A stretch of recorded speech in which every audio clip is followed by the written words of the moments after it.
Hello everyone and welcome to this week's session of Legacy of the Rimlen. Hopefully finally getting away from this one room we've been stuck in for the past half a year or something. I think I say that almost every session, or at least hope it in my mind. Maybe it will actually happen this time, who knows.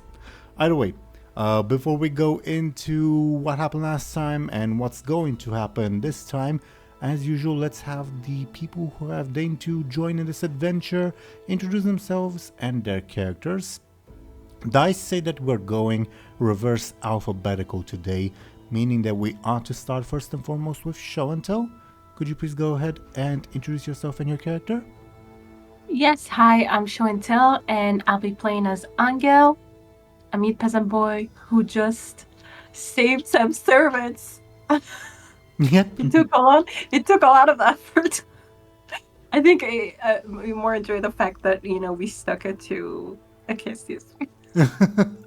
I get that, and the Prince Charming side of you definitely feels vindicated, for lack of a better term, at the very least. I'm glad to hear that. So you're not a puppet of that one cosmic force; you're the puppet of another cosmic force, as you do. Mm-hmm. Yeah. Sorry, but yes, it was a good deed, and will definitely reverberate. Thank you very, very much, Show&Tell. Then, according to the dice, we would have Izvir. Could you please go ahead and introduce yourself and your character? Yeah. I'm Izvir, and I'm playing Miroslav, who is at the moment waiting outside the estate for the others and does not know that they will be invisible. While he is also not really noticeable. So that will be interesting. But we will figure something out. Yeah. I mentioned this last time, but I think it's good to mention it again, because it has been a bit more than a week for us, actually. Anyway, the fact that you are, for lack of a better term, invisible, Izvir / Miroslav, is because it's dependent on your stunt. That means you can you determine when it's over, for lack of a better term. Yeah, no, definitely. You don't have to make a decision now, of course. I'm just I know. I'll just see when it makes sense for Miroslav to be like, okay, they should have been out by now. And like maybe go a bit out of hiding. So yeah. We'll see. Indeed. Thank you very, very much, Izvir. Then, of course, according to the dice, we would have Deli. Could you please go ahead and introduce yourself and your character? Absolutely. Hello, everyone. I'm Deli. And as normal, I'm playing as Muninn, the traveling scholar turned Oracle of Achilles. Currently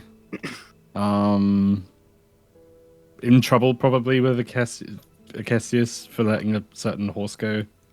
But also, we were talking before we started about ready to throw up. Yep, you are. I don't want to contest that, for lack of a better term. You definitely Achilles isn't. We'll deal with that when we deal with that. Thank you very, very much, Deli. Yeah. So, as we've done for the past few times, while I remind everyone what has happened last time, I would like to feature some lovely artwork that Izvir has drawn that we featured on last episode's thumbnail that you can see on screen. Arguably the most memeable of the artworks that Izvir has done for us so far. Doesn't mean it's bad, it's just I can definitely see a meme out of this. Yes, if anyone wants to make a meme with it, feel free to.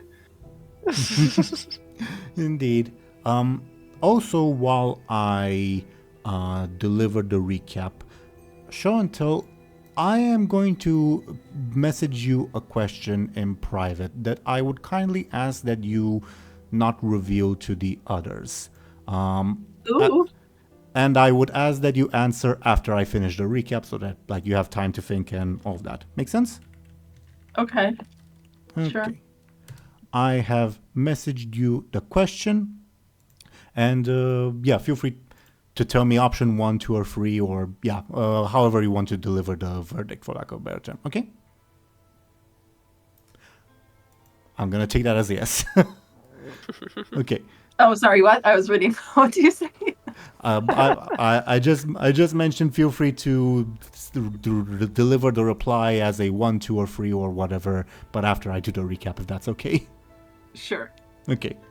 So, last time, in the middle of this, the explosion did not happen last time, right? So, after the big explosion that Muninn and Nikephoros and Cassius caused, simplifying things, Miroslav again, as mentioned by Izvir, they managed to make their way outside, and they decided to stick around and wait for everyone, at least for a little while.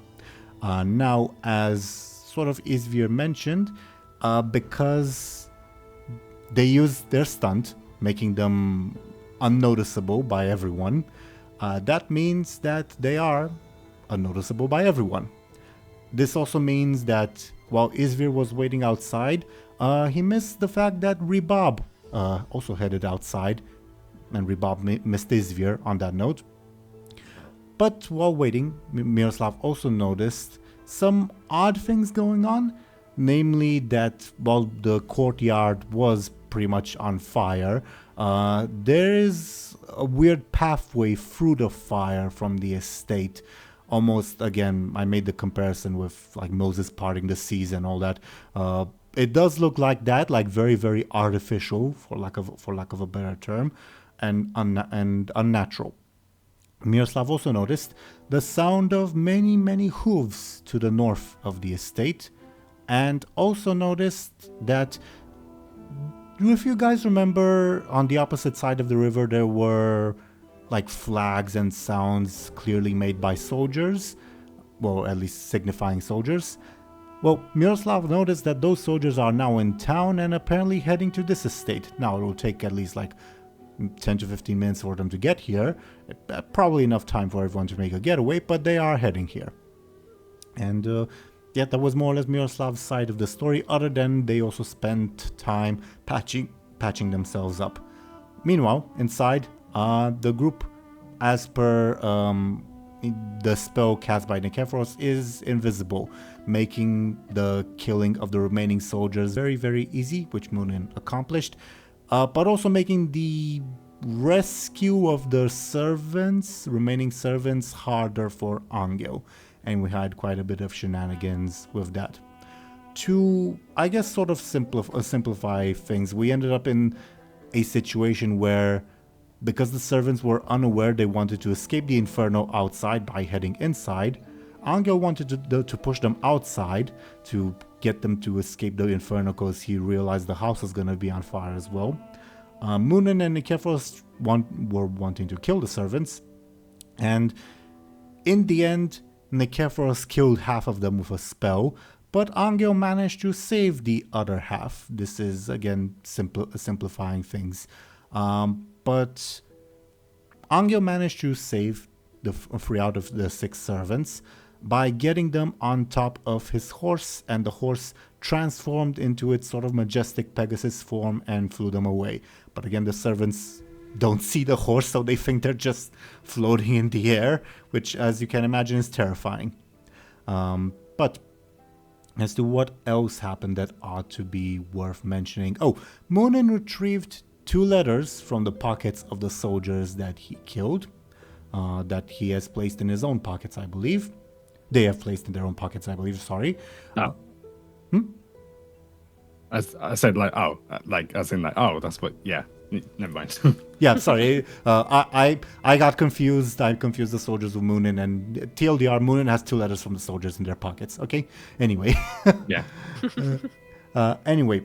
Otherwise, Nikephoros tried to kill the horse with a fireball, missed. Muninn tried to get past Anghel, but Anghel prevented Muninn from getting past them. That said, Cassius himself then took over Muninn's body in a fit of rage, pushed past Anghel, tried to eliminate the horse but failed, or at least realized it was out of proverbial range, and was big mad, big angry. Now, Cassius has ceded control of Muninn's body back to Muninn, but as mentioned before, every time Muninn Cassius takes control of your body, it feels like you're on fire from the inside out, and Cassius clearly does not care about your bodily integrity, for lack of a better term, so it hurts quite a lot. Make sense? Yes. Okay.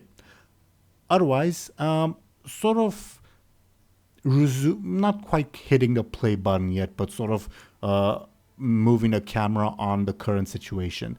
Miroslav, I think, is anxiously waiting outside, but of course Izvir can decide that that's not the case anymore if they want. Anghel, I imagine, feels at the very least accomplished in having rescued the three servants and having defied a deity at the very least. I imagine it might be time for his wounds to begin catching up to him, because if you remember, he was shot in the lung not too long ago. Muninn, meanwhile, I imagine would probably be doubling over in pain, for lack of a better term. But as I go and turn on the background music, I guess I'd like to ask you sort of what's going on through your minds, other than what I iterated, if that makes sense, as our general sort of warm-up.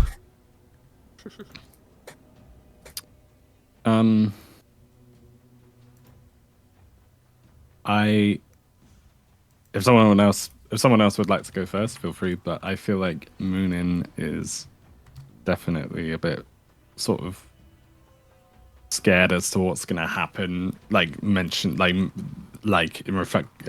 Sorry, I can't speak today. Referring to the fact that they may have angered Cassius because they let the horse get away. I feel like the Muninn underneath the Oracle is happy that the horse got away because they didn't want to kill it in the first place, because it's very strongly linked to Anghel and stuff like that. So I would go ahead. Yeah, you. What were you gonna say? I think I was basically done. I wanted to mention that, of course, underneath the shell, for lack of a better term, Muninn may feel the way they do. But do keep in mind that, at least magically speaking, the Oracle of Cassius is sort of an extension of Cassius himself. At the moment, Cassius is feeling very, very, very angry, meaning that Muninn is also feeling very, very, very angry. Okay. That makes sense. I think they definitely... Now, of course, Muninn can feel their own emotions. It's just that they get overpowered by the emotions of Cassius. To an extent, yes. At the moment. Yeah. No, that makes sense. Okay. Cool. But yeah, that's my thing. For the viewers, just in case anyone's wondering if, have they forgotten about this? No, we have not forgotten. Show&Tell has delivered her answer in private, and we'll move on from that, because, spoilers and all that. But who would like to go next between Show&Tell and Izvir? So, Miroslav is... I don't know if... kind of anxiously waiting, but also he does want, Anghel, Muninn, and Rebab to get out of there alive. Anghel and Muninn because, he just got to know them a little better, and would be kind of sad if they died there. But also, importantly, Rhubarb, because that was what they were sent here to do, to get him out of there again. Sent is a strong word. I think more or less out of your own. We wanted to go, and Lady Ophelia gave us the okay to do so, I guess. But for Miroslav, it's still like the reason we are here is to get Rhubarb, and if Rhubarb dies, especially in a fire created by one of us, that would kind of suck. So yeah, he's not really he's in a way anxious, yeah. Not. But Go ahead. Yeah, he's waiting. He's mostly waiting. Not to be pedantic, but is Miroslav aware that Muninn is the cause of the fire? Obviously, they saw Muninn waving around a flaming spear, but they were not necessarily present for the incantation that blew the place up. True. Yeah. Yeah, actually, true. Miroslav doesn't know that Muninn was the one that cast the fire. He does know that Muninn tried to kill everyone, which he's still not very happy about. Yeah. So Understandable. he wouldn't be surprised when finding out that Muninn caused the fire. But yeah, at the moment he doesn't know. Fair enough. Speaking of, well, not speaking of, but because they were not. Like, yeah, because Anghel was not really mentioned, I guess. But Anghel, what's up with Anghel? How are you feeling? well, Anghel, I guess his wounds might start catching up with him, as you mentioned. But yeah, but mostly, I guess it's like, he's like happy that this succeeded, but he's also like kind of crashing, kind of like the moment after everything. So I think maybe he's a little bit unsteady on his feet, and he's like, Narratively, at least, I think always first he would rush to at least support you. Okay, great. And he leans on him then, very much. Always first is very, very plump, but not very physically strong. He struggles a bit carrying you, but he does his best. I appreciate it. I'm going to roll some dice. This is related to Show&Tell's thing. The higher the number, the better. Okay. Duly noted. That is a good thing for you, Show&Tell, regarding the question that I asked you. Oh, great. I'm happy to hear that. Not the best result, but a good one. Yeah, I know. A good one nevertheless. Okay. So as we sort of resume with hitting the play button, Izvir, do you agree that perhaps we should focus the camera a bit on Anghel and Muninn, unless you want Izvir, Miroslav rather, to do something right away? No. He will keep an eye on like the non-burning pathway, just like if it disappears or something, or if it stays, or if somebody comes out of it. But other than that, I'd be very much fine to have the focus on the other two. Noted. So, again, focusing the camera on Anghel Muninn. Again, always first he rushes to support Anghel, who is clearly wavering on his feet, given, all the stuff that has happened, to say the least. On Muninn's side, Akesis has just relinquished control of your body back to you. You're a mess physically, because that stuff always hurts, but also you've been wounded. Nikephoros just sort of stares stunned at what just happened. I don't know if he realizes specifically that like Muninn was taken over for a second, but he realized that something was different. So he'd sort of ask, "My lord?" Muninn would throw up, and just to get that out of the way. And then as they throw up, they like are momentarily humiliated. But as they like wipe the sick from their mouth, they say like, "I'm guessing feel no," like he says. Yeah. I think it would be cool to spin it as like, oh, I sometimes throw up when I get possessed. So Muninn says, although, that's technically not true. Am I allowed to tell something that's not true? Depends. Okay. What do you have in mind, and I'll give you the precise verdict. Because you're right that a Cassius does not lie, but you're not really a Cassius. No, and it's not technically a lie. It's just not happened before. I was going to say, I'm in so much pain from being... Oh, that paints him in a bad light, though. I was going to say I'm in so much pain from being controlled by a Cassius that I threw up. Yeah, you're not allowed to present being an oracle in a negative light. Yeah. What if I said it like... I was bestowed...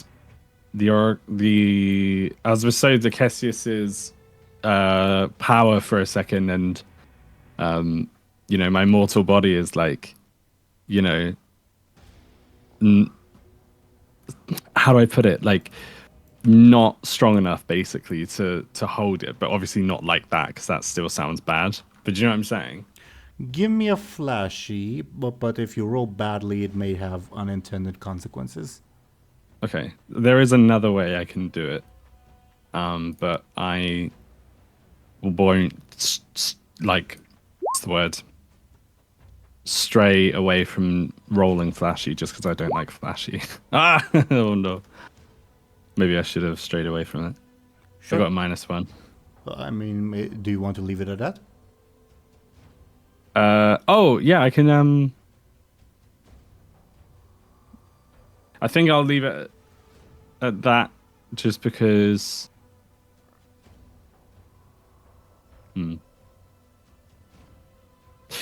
Could I add... If I added +2, would that be enough to, like, convince Zahos that... I'm gonna be a bit, I'm gonna review a bit more of my cards, for lack of a better term, just so that you're sort of clear on what you're rolling for and what you're trying to improve. This is obviously how Zarhos will take your words. If you roll too badly, he might think, oh, this person's an unworthy oracle, I should be the oracle. Yeah, so I don't want him to think that. If you roll well, it'll have the desired effect of sort of disarming him, Zarhos, while assuring him that you're worthy enough. Yeah. The neutral effect will give him something to ponder, but he won't push it, if that makes sense. And is a 1, or is that cheating to ask? Is 1 enough to be neutral, or is 1 enough to be positive? It's not cheating. I would classify it as slightly below average. Okay, so it would be... The 2 would be the most neutral roll. A 2 would be the most neutral roll. I know your average rolls are 1, but that does not equate to difficulty, if that makes sense. Okay. For fear of dragging this out, because I feel like I'm taking a long time to make a decision, I'd like to +2 it with a fate point, please, and then. As far as invoking, I think Oracle of Acesius, because I'm trying not to... My aspect, I mean. Because I'm trying not to make Acesius seem bad. So I'm trying to... Or... Yeah, my words as the Oracle seem truer than if Muninn wasn't the Oracle. And, as you said earlier, Acesius doesn't want me to speak badly about him, so Muninn would be more convinced in their own words, like that sort of stuff. Sure, sure. Like there's a whole combination of reasons as to why, I guess. Yeah, it makes sense. So you're using it to give yourself +2? Yes, please, yeah. Okay. With a 1, he sort of raises an eyebrow, sort of like, you sense an element of suspicion and perhaps a hint of ambition on his face, but he does not push it at the moment. Welcome back, Izvir. The only thing you missed is Muninn making an excuse and trying to justify it with a roll. Yeah, Fair. essentially, yeah. So what do we do about... Go ahead. I expected you to reroll, to be fair. They use the fate point to give themselves +2. Yeah, I know. Meanwhile, Nikeforo Zarho says, so what do we do about him? Indicating Anghel, who is, I imagine, clearly struggling on his feet.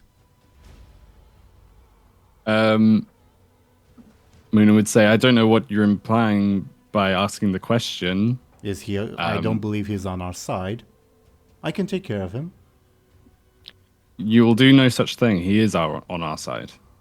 And then Muninn would lend a hand to Anghel to help him up. Okay. I mean, I'm not sure Anghel is down, but Anghel's struggling, but Yeah. we're in a point where I think a hand would be understood as helpful, for lack of a better term. sure. Sorry, I thought Anghel was down, He's which is why. He's struggling. Yeah. But yeah, I offer, and then obviously Show&Tell, do you accept, or do you swap my hand away, or what? What do you do? No, I think Anghel. Well, Anghel did just. No, I think he might be like, unsteady enough that he will just lean on whatever he can. Okay. I think Muninn would take the hint and then sort of retract the offer. Well, not retract it, but do you know what I mean? Like accept the refusal, and then say to Zah, like to emphasize. I didn't mean it as a refusal, but sure. Oh, sorry, my bad. When you said anything, I thought you meant like anything else. So yeah. Oh, Okay, no. In that case, yeah, I'm helping Anghel then, or Muninn is. Always first he looks at you suspiciously, but accepts your help as well. Not like he's necessarily in a position to refuse either. Well, Muninn would emphasize to Zahos and say, like, Anghel is not, like, you're not to touch him. Give me a flashy. Oh, no. A 1. The above border roll was for Zarhos to determine that, oh yeah, this is an order from Akessis, you will obey me and all that, or if he just realizes it's the pathetic strugglings of a desperate individual, for lack of a better term. Neither. Yeah. with the result of a 1. He accepts that at the moment Anghel's survival is a condition of Muninn's, for lack of a better term. He might push the point later, though. I think that makes sense. Yeah, it does. I think it even makes sense narratively, so that's good. Sure. I think Muninn would say to Zahos again, like, actually, no, I don't know what Muninn would say. I had a point. But I think generally, I think it's a good idea. So Muninn would say to everyone, like, I think it's a good idea to get out of here. Was just about to propose that. Let's go, says Zarhos. Have you seen Muninn would say to Anghel, like, actually, isn't Anghel still bleeding from the eyes or not? The eyes? Bleeding from the eyes? Or the forehead? There's just blood, dripping into the eyes. Yeah, this is a Naruto. I have a very important question. What's up? Considering the going out. the invisibility spell, does it also mask the smell? Yes, Okay. but it does not mask sort of the impact on the environment. Like as I mentioned last time, grass will be crushed under your foot, for instance. Okay. Cool. Okay. Now, Before we go, sorry, I was going to say before we go, Moon would ask Anghel, like, are you okay to walk? Good. I think Anghel maybe will try to take a step. Can we roll to see if he succeeds or not? give me a Or forceful. something? Give me a forceful. You're way weaker than you usually are, but you feel strong enough to walk. Okay. Really? Damn, okay. Go Anghel. I'm surprised as well. But you have a very good forceful. Maybe not run, but at the very least walk. Okay, so he just kind of, I guess, limps. Technically, On his own. combat is over, so Anghel can finally wipe the blood away from his eyes. Great. That's good. And Miroslav had a chance to rest. Anghel and Muninn have not, so I will get rid of their level 2 consequence and stress. Of Miroslav's, I mean. Okay, cool. Nice. Yay, We my need to nose rest stopped bleeding. Oh no, the fairies are away from his eyes. They're on your metaphorical shoulders. Don't you worry. I was getting used to the fly look. Those are some kind of glasses. You know those like cringe glasses that you sometimes see like in anime for people that go to a disco or something. Anyway. Yeah. Yes. Now, of course, just because you can, you don't have to if you don't want to. You can still be blinded if you want. Up to you. No, okay, fine. At the very least, your overprotective instincts of always thirsty and the horse for the moment are gone, as is your blind rage at the caramels per the compels. Okay. That's good.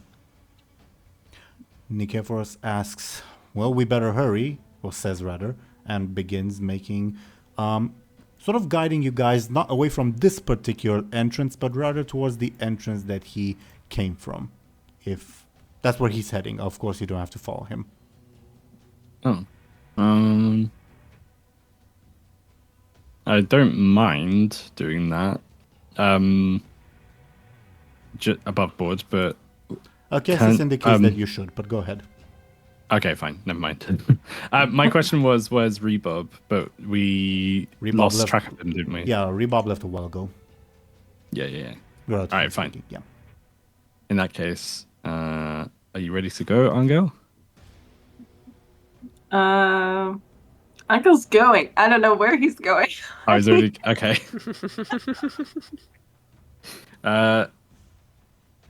You told him to go and he went. Okay. All right. We're off. Steer him. I think you can steer him though, if you want to go somewhere else. I feel like Muninn would take care not to be too like they're making sure you don't hurt yourself even more by walking or whatever. But obviously your forceful roll was quite good, so I don't think they need to try very hard to if that makes sense. Okay, sure.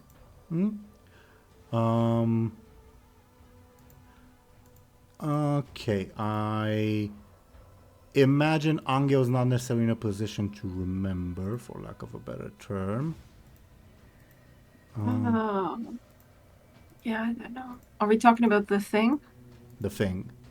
As always, we're talking about the thing. Damn it.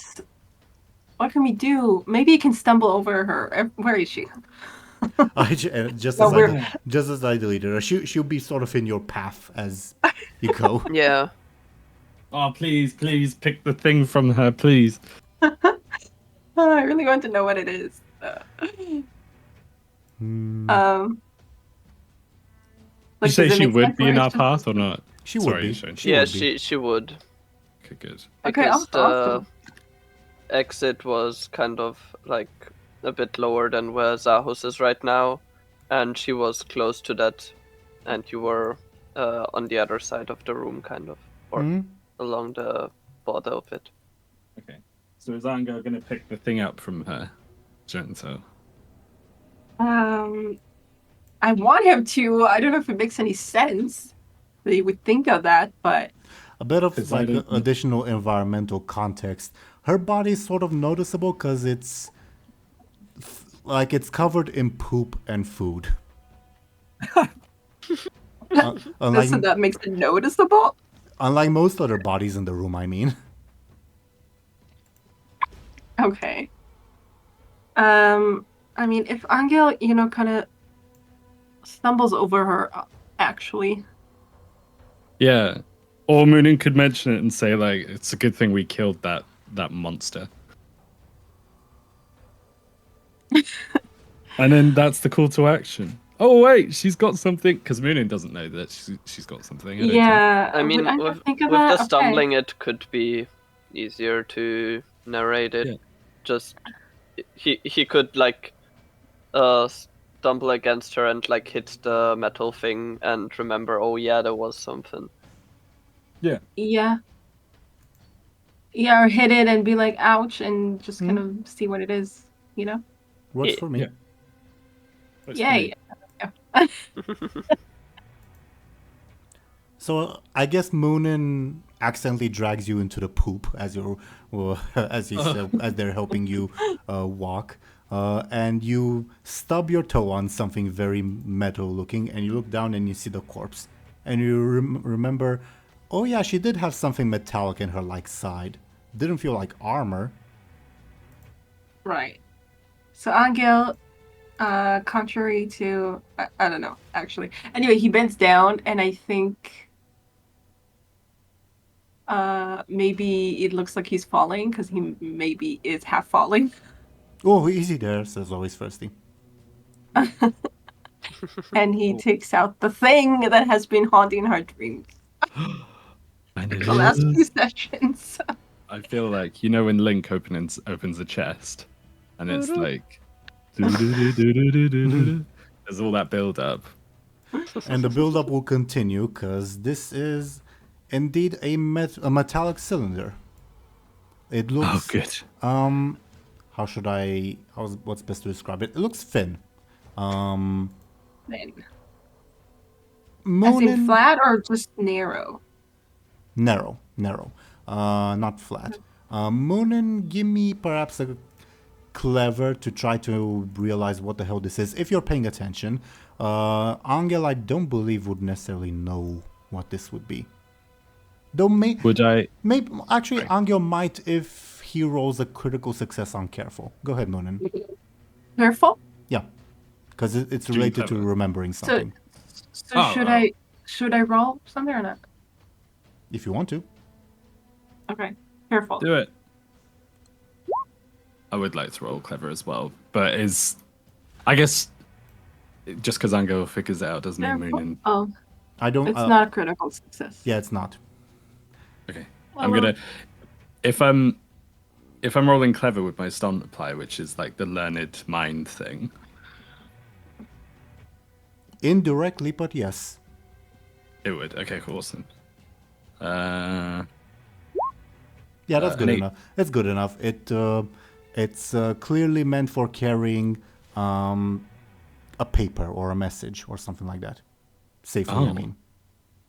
Oh, there's so many papers. Oh, there's a message. Inside. Can we open it? Oh wait, but Anka doesn't know what it is, so he's just like. And also, is this the best time to read it? No. I suddenly had an image of him just like kind of looking it over, not knowing what it is, and throwing it over his shoulder. No. But yeah, sort of hitting the play button again. Yeah, Anghel picks it up, looks at it. It's a weird metallic cylinder in his eyes. Yeah. I would say Looks kind of fancy, I guess. we would say to Anghel before and like Anghel throws it over his shoulder. Moon would say to Anghel, like, keep that safe. We'll inspect that for later.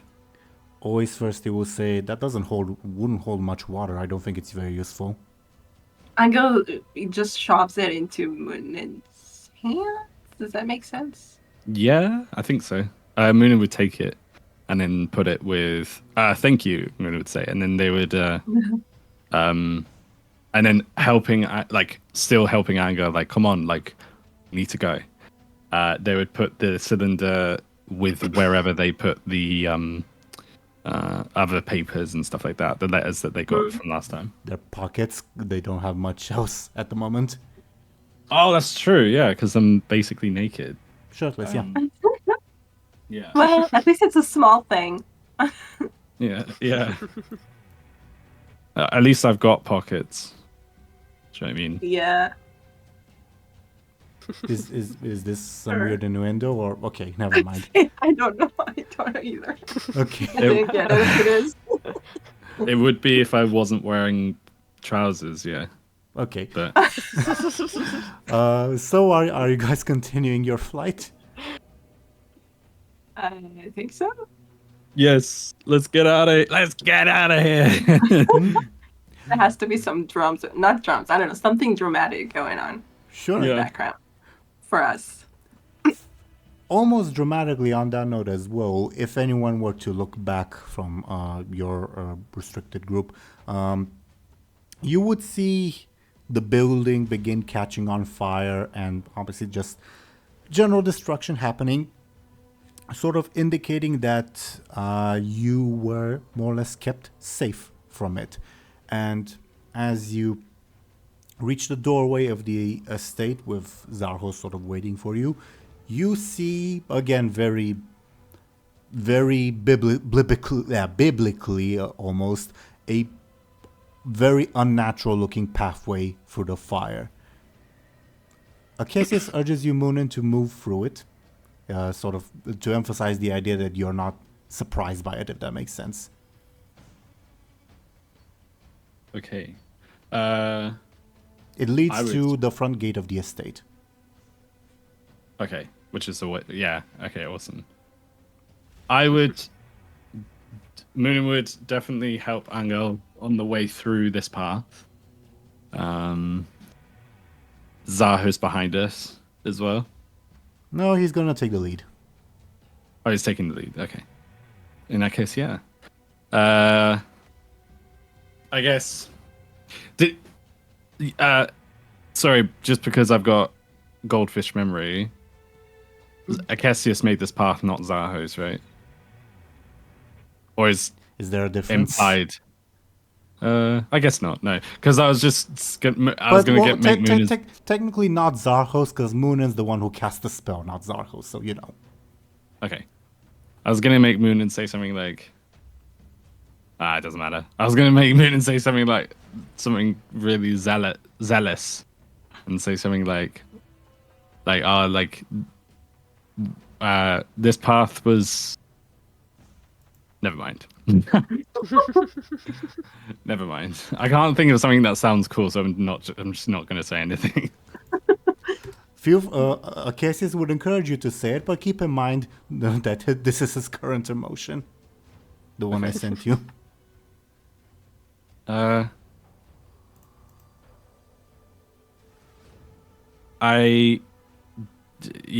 think Muninn would say something zealous, but I don't know what they would say. They would be like, oh, this path was like made for us, like witness the power of Acacius. But I can't think of anything specific and cool enough to say. So I know that's not very good, but Is this the right time to pause? Says Zarhos. No, they're like saying it as they walk. Fair enough.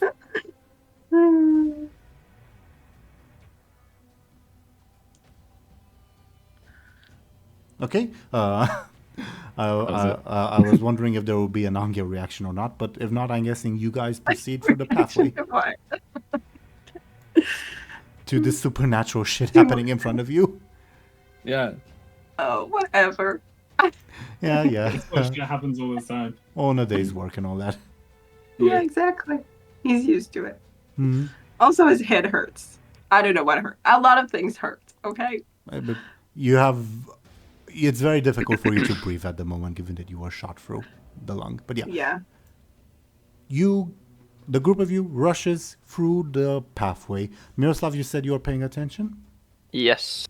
Yeah, you do begin to see it close, well, above board behind the group. In character, you don't see anyone that it would be closing for, if that makes sense. Yeah.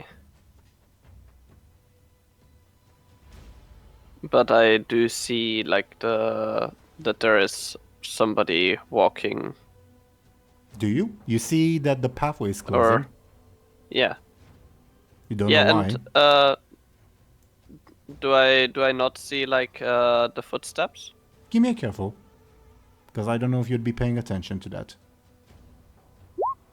5. Apparently you are paying attention to that. Nice. I don't know why you would be, but you are. I mean, it would kind of make sense, I guess, to be like looking at the path, like, okay, there's no fire, and Yeah. it looks like somebody's stepping on this grass. You do? Well, the remnants of the grass at least. But yeah. Yeah. You do see the very clear indicator of someone making footsteps, but you don't see anyone there.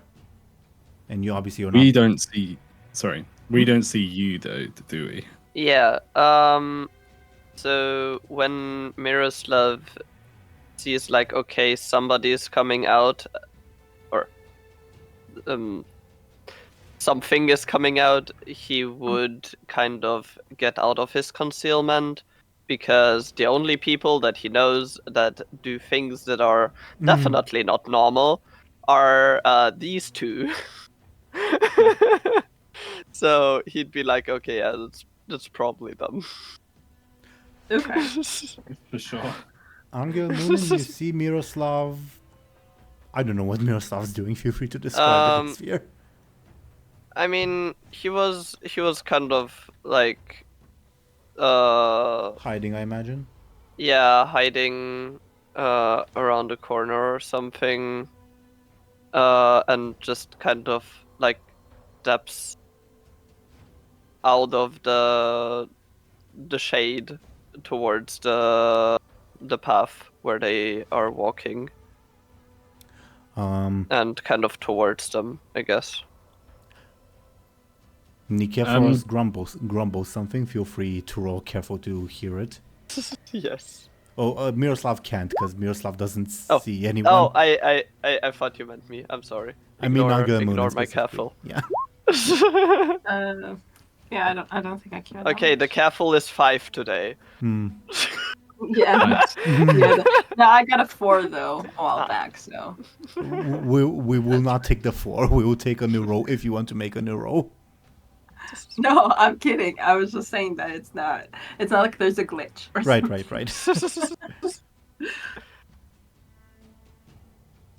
I'm not rolling. Okay. Muninn, you hear when Miroslav emerges, you hear Nikeforos say shit. Okay. Sort of under his breath. Why is he saying shit? Could I? I mean, there was shit all over. There's shit everywhere. Oh, I know why. I don't think you do, but I'm Okay, curious. I have a theory why. I think I might. And I like my theory, so I will. I think I might have a theory too. Okay, interesting. I don't know. Can I do my theory and then you do your theory? Okay, sure. My theory is that he knows who you are because you're Ophelia's carriage driver or ex-carriage driver. We have established that, yeah. Yeah, I mean, he saw me earlier when I was still in the house. But my theory was because he forgot to put me into the invisibility, because he didn't remember that I was also there since I was concealed. Maybe. It might be it. So that But- was but my would it theory make and him why I say laughed. shit, though? Would it make him say shit? What does he care? I don't know if his order was to make everyone from the group invisible. Maybe. And also I can't see you, so yeah. Yeah. Can I roll a clever to see why he's saying shit? Yeah, give me a clever. Okay. It's such like a... I don't know, it could be important. A 6. It could be. Well, that's a good roll. I don't think you would know right away. Let me think.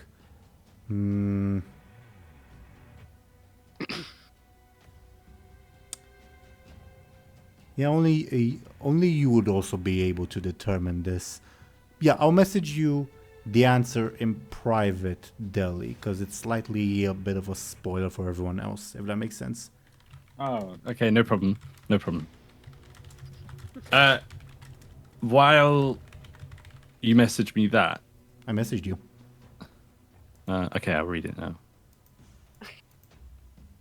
Oh, interesting. Okay. Obviously, I won't say what you just told me. But, should we uncloak, do you think? As in, like, Muninn says to... in a more RP kind of way. Muninn would say to Zahos, like, "Oh, he's with us. We can uncloak."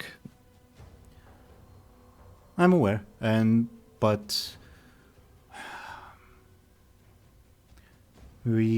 I don't have enough honey to cast the spell again. But I would have him come with us, if at all possible. Yeah. Muninn would agree. Like, Does he know how to he's- read? Does he know how to read? I don't know. Does he? I don't know. Muninn would you're- say to. I don't know that you're aware. What's the above board No. answer? You know that he doesn't because you read to him your All stories right. on the carriage. Good Oh memory. yeah. Good He- memory. and Very- you said you would teach it to him think. You've got such a good memory. It's so like, but like, sometimes. yeah.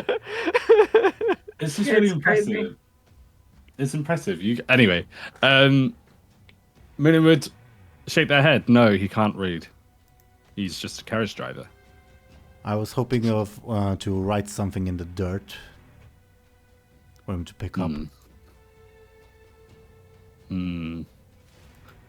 How about... I'm out of ideas because above board. If you want to think of a solution, you guys think of it. It's not his job.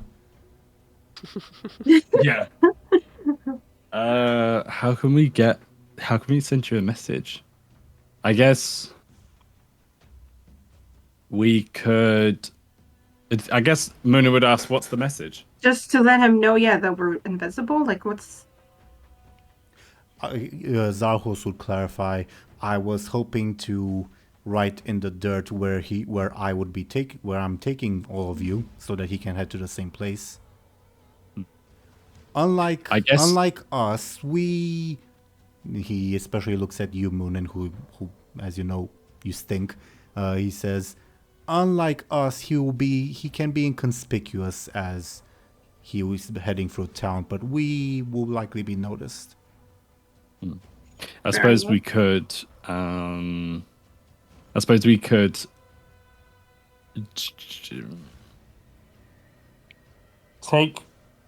Is that like?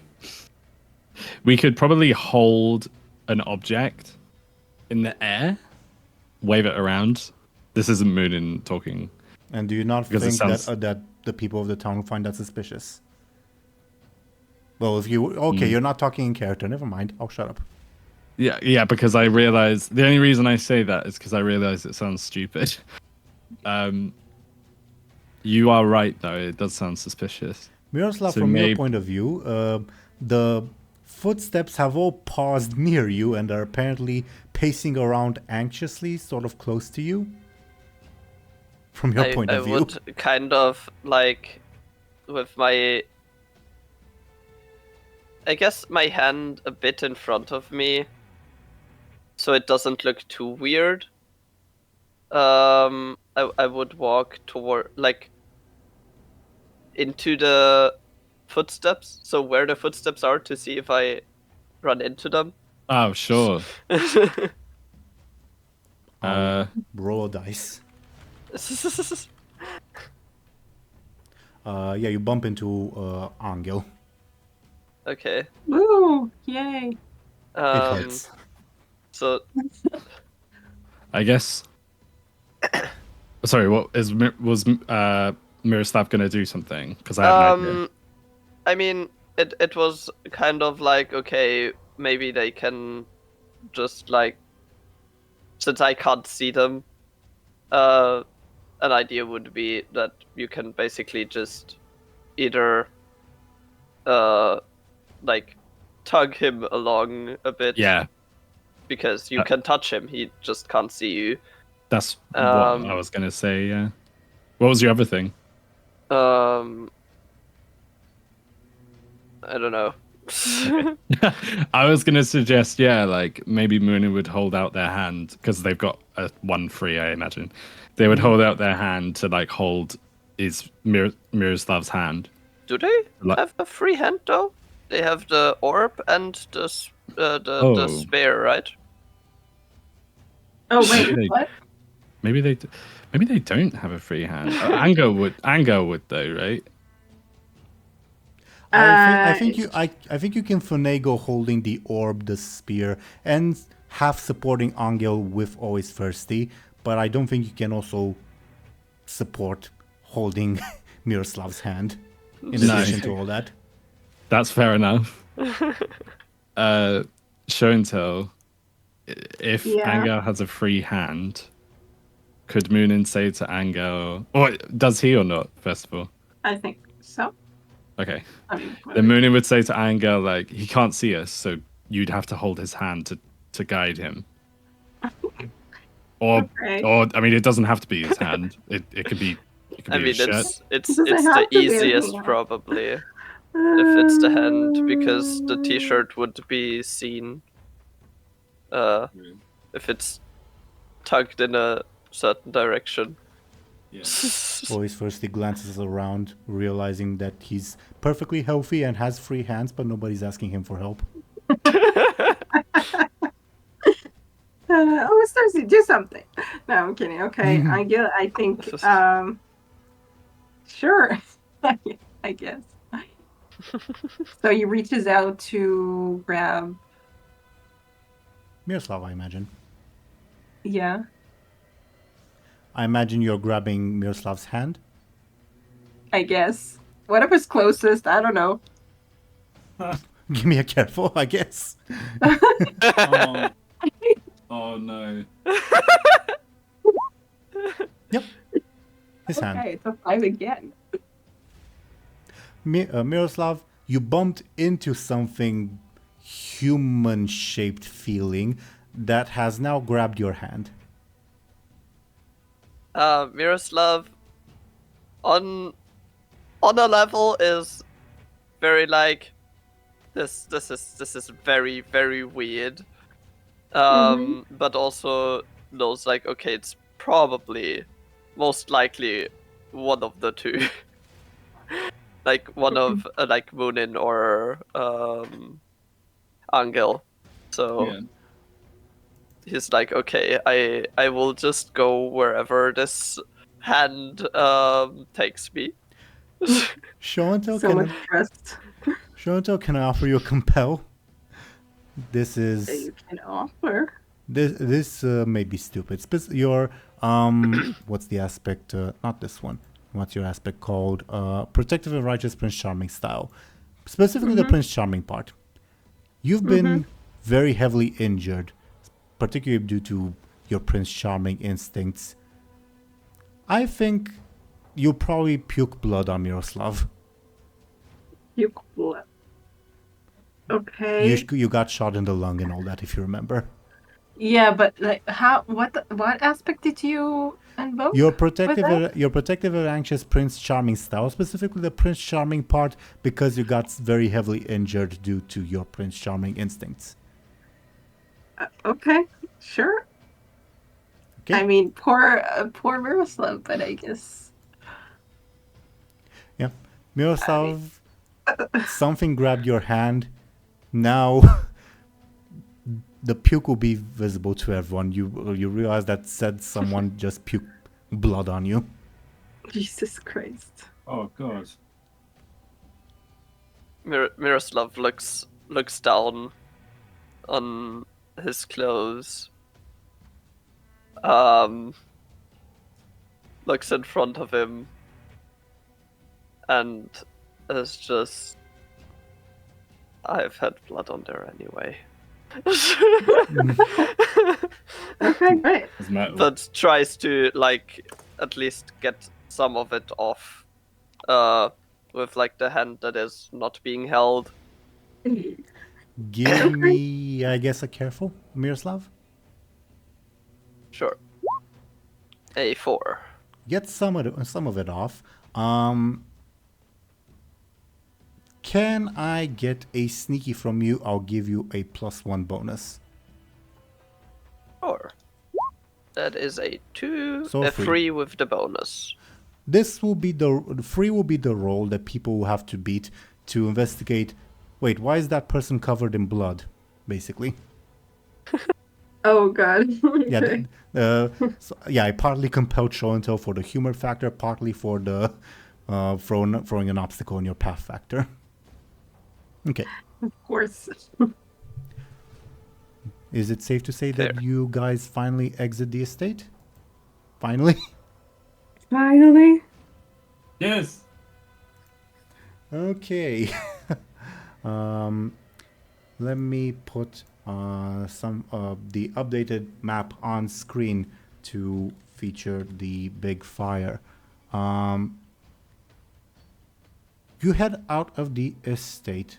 Oh god, it's Roll20 is not being helpful. Roll20 is being like, what? You need a different map? No, I haven't uploaded. It's Yeah, just that I know. Roll20 usually has like a search function, and it did not cooperate when I typed in the name of the file this time, if that makes sense. Yeah. I managed to find it in the end, though. Okay. So, yeah. I'll use Muninn to sort of represent where you guys are at the moment, and everyone else I'll move a bit to the side, if that makes sense. And I'll put back on screen some of the geographical indicators, for lack of a better term. And this ferry that you sent over here. All right, I also need to put on screen the fact that there are soldiers that all of you will see approaching the estate. You're a bit far off. Actually, Miroslav would mention them to the others. Like he would whisper it, but yeah, there's the soldiers that we saw earlier are coming this way. And it will be very obvious to anyone who's looking that way, I think, at this point. But good job pointing it out.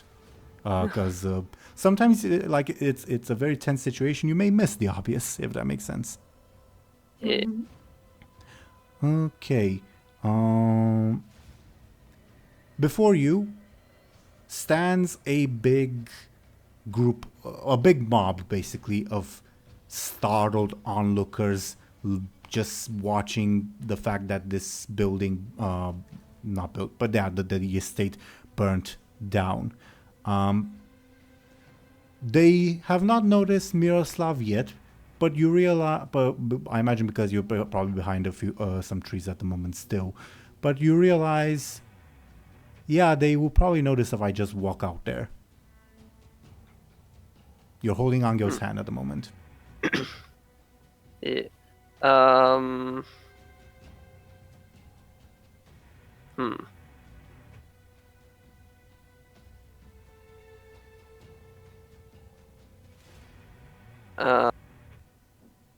thinking if I should just tell them, okay, I'm going to the market and we meet up later at the inn, or ask them where they are planning to go. But Where we're planning to go. Alternatively, Muninn and Anghel can also notice that there's a big crowd that would spot Miroslav. Up to them. Muninn would. Do we have to roll to do that? Sorry, you said that it's okay. You can if you want to. Okay. I will do that with my. Oh, if I roll careful, do I have good eyes for it? As in my stunt? Yeah. Okay, good. Let's do this. 6. Yep. Obvious. It's very obvious. Okay. Muninn would point out the Muninn would point the crowd out to Zarhus and say like, "Oh, Miroslav isn't cloaked. He's going to be seen." And it would also be awkward for him. Zarhus basically wants to say that, and I'll rephrase, it would be bad if he's seen walking out from the estate anyway, even if he weren't associated with us. I think I see what you mean. Unfortunate as that is, I think we have to make a detour. I think, as Zarhus begins making a detour, not heading through the crowds, but sort of circling the outer wall, and urges you to take Miroslav along. Sure.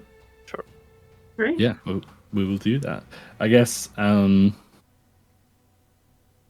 Actually, I don't think I was going to say anything else. Be fair. You begin circling the outer wall. Can I get careful from all of you to see if you notice something? This is hearing It is related. a 6. A 9. Okay, kind of. You're in a bad way, Anghel. Yeah. Yeah, I think he's losing consciousness. I would not. That would not be unexpected.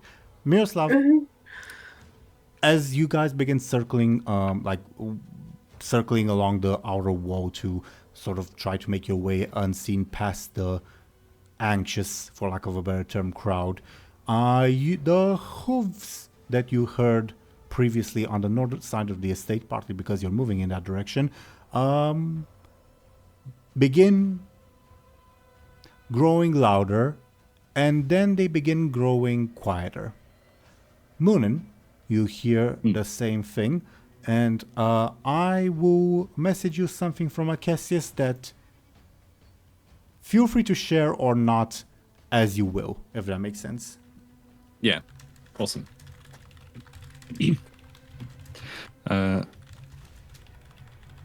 Thank goodness, because it seems like we've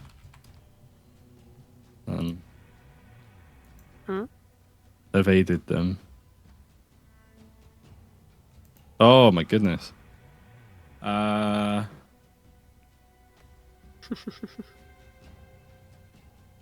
guess Muninn would, because I don't want to. I feel like it would be cheating to mention it above board. I would not call it cheating, but I did not mention it in character because, not in character, but on the record, for lack of a better term, because Akesius doesn't necessarily care about sharing this information. More so up to you. Okay. Muninn would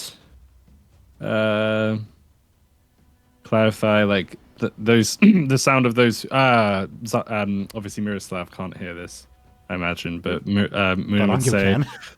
Kind of. Well, yeah. What? Yeah. Oh, yeah, right.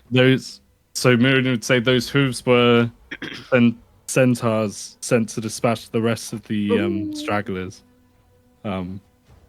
Another one of Muninn would spin it to be like, another zealous thing and say like another sort of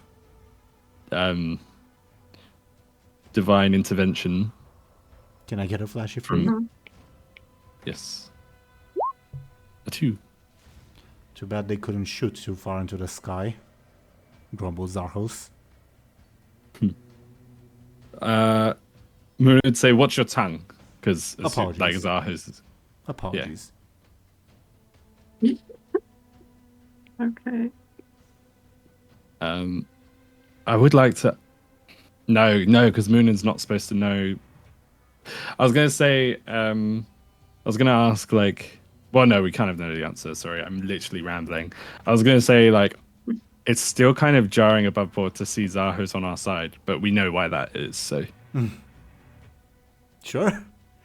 yeah, I was gonna make it into a character interaction, but it doesn't deserve to be because we know the way he's with us. Again, Akessis forbids you from being surprised because he wants to seem all-knowing. That too. But yeah. Zarhos guides you. Good. I was going to say, Anghel, what do you think about that, if anything? Are you asking in character or above board? About what? Above board. About centaurs coming in to kill people. Like, does Anghel react? Or Yeah. I mean, it's definitely not good. But I don't know if you can even fathom the idea of doing anything about it at this point. Yeah, no. That's fair enough. I was just, yeah. Awesome. I need him to rest so he can be part of what's going on again. But I just feel like he's been through too much to really. Yeah, bless him. That's understandable though, isn't it? Yeah. I will, just for the sake of it, in case anyone's wondering, the Prince Charming instincts would not activate because Muninn mentioned that the centaurs are basically done, so it's already too late, if that makes sense. Right. Oh, okay. Thank God. I mean, not thank God, but like, Yeah, would have been a lot at this point. Yes. Unless there's anything else, and feel free to interrupt me if there is, Zarhos would continue leading you along the outer wall of the estate, almost retracing the path that you guys took to sneak into the estate. Only once it sort of reaches into the open fields, he would then take you southwest instead of northeast, basically. Miroslav, Miroslav, feel free to give me a careful to see if you notice something. This requires eyesight. Yes. It is a 0. A lot of stuff going on, fortunately, no. Concentrating on following the hand that holds me. Yep. And you guys hear just general agitation from the town, as it seems that the soldiers have also reached the burning estate and are probably asking questions. Akessis, in your mind, Muninn grumbles, "Savages, the lot of them," referring to the soldiers. You probably have no idea why. I think I would share the sentiment in terms of Muninn would just look at them in disgust, but obviously, like you say, Muninn wouldn't know why they feel that way, other than the fact that Cassius feels that way. Could I ask why? As in, Muninn would ask why in particular? Akessis sighs and says, "It's too complicated to explain. You will see when you re-enter the town or the road, I suppose. Try not to show surprise when you do." Okay. They will be done. And Muninn's sort of expression would turn neutral, or back to neutral, if you know what I mean. Zarhos, of course, feel free to interrupt me at any point. This applies to anyone. But Zarhos would continue leading you through the outskirts of the immediate outskirts of the town, and then have you sort of re-enter the town around this point-ish. And again, feel free to interrupt me at any point if there's anything you guys would like to do or like to object to. No, we're not going back in town for whatever reason. But he would lead you back into town, and he would ask, try to tell that carriage driver to keep his head down while we're in the main street.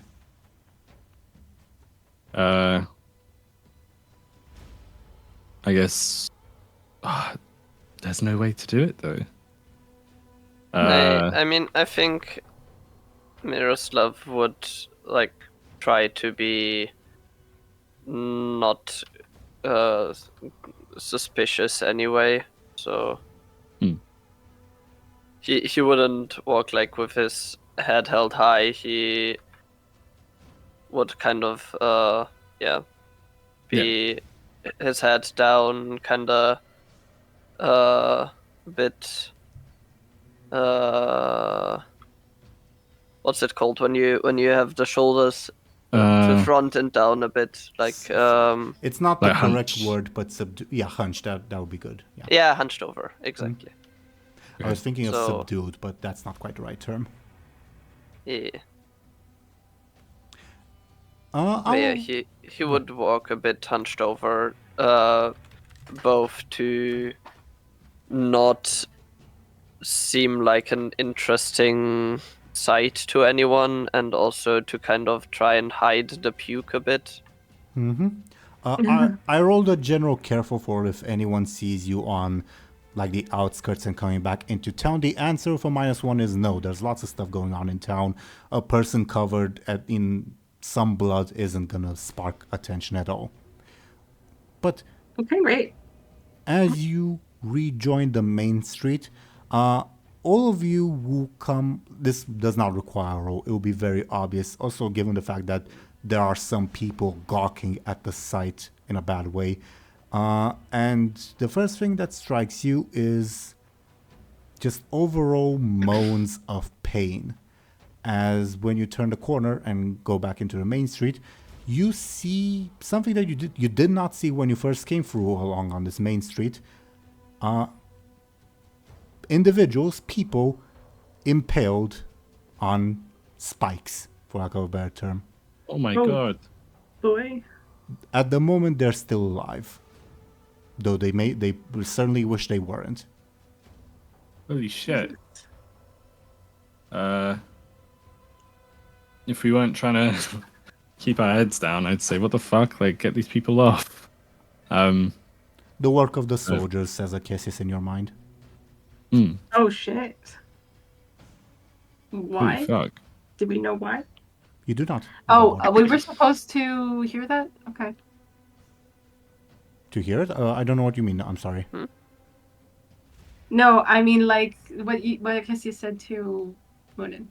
I guess Muninn would. I see what you're saying. I guess Muninn would probably repeat what Akesius said, like, the work of the soldiers. This is not like Yoda, but yeah, this is the work of the soldiers. Nikephoros grumbles, by the orders of my dumb nephew, Oh. whom you know to be the prince. Right. We were. We shouldn't Supposed to- stop, he says. Yeah, Muninn would nod and agree. Muninn says, weren't you on your... no, because Muninn's not supposed to be not knowing. Could I ask, weren't you supposed to be on your way to your nephew, to Zahos, or is that not knowing, if that makes sense? You can ask it if you phrase it as like a taunt or a rhetorical question, but not a genuine question. And since you won't be able to phrase it as a genuine question, you probably won't get a genuine answer. I guess. What a mess. Yeah, I agree with Show&Tell, yeah. Yeah. I guess Muninn would still use it as like a taunt. To be like, oh yeah, you were supposed to be on your way to him, weren't you? So were you. I suppose that's true. Although That's true. I suppose it's still correct me if this is not right anymore, Teeironor or anything like that. But I suppose we still are like on our way to him. Because like We will obviously determine Anghel wants that to see him. when you guys talk. The answer is not no, but the answer is not necessarily yes either.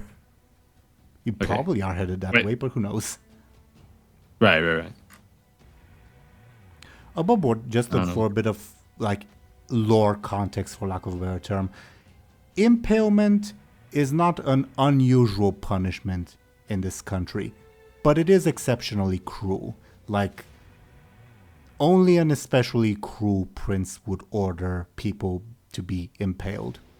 And given the fact that you don't just see one, you see and hear quite a few impaled people, it's a bit of on a massive scale, that cruelty. Yeah. That's great. Muninn would probably.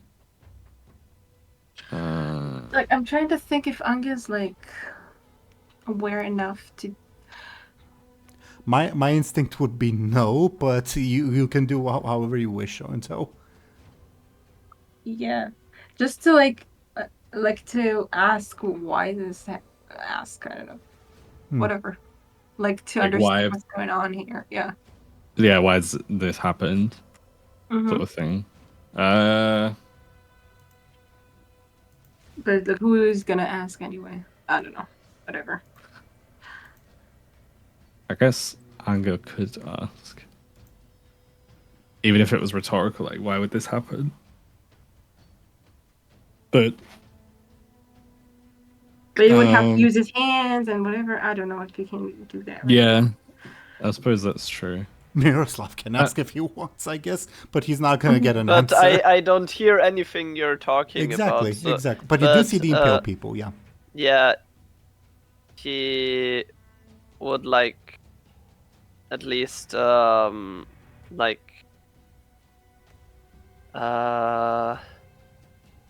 would see on his face that he is appalled by the people being on the by the punishment. Yeah. Spike is not the right term. Stake, wooden stakes, big ones. Yeah. But yeah, he's appalled by it. Could Muninn ask, like, why has this happened to them in particular? Maybe with your with your outside voice, no. With your inside voice, yes. Obviously, Akissis will deliver the answer. I'm just not sure if I should do it in private or with my outside voice as well. I guess it's up to you. Like, in terms of... I mean, the only reason I would do it in private is because I would like you to explain it, Deli. But I'll just we can marry the best of both worlds. I'll just say it out loud.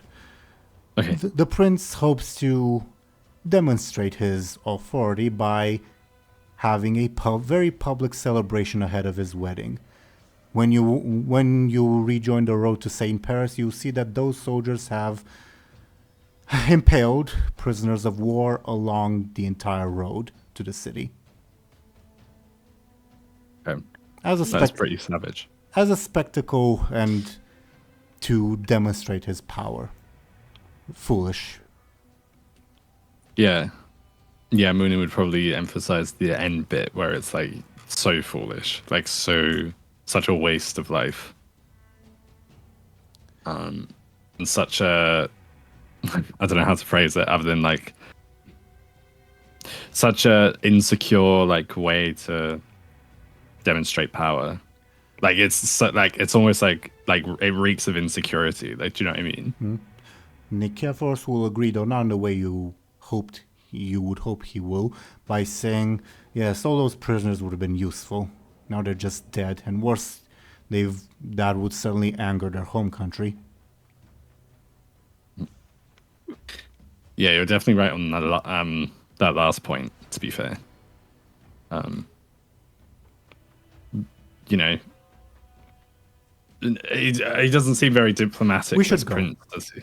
We should go. Yeah. We can discuss this further later. What has Miroslav been doing? I'm curious.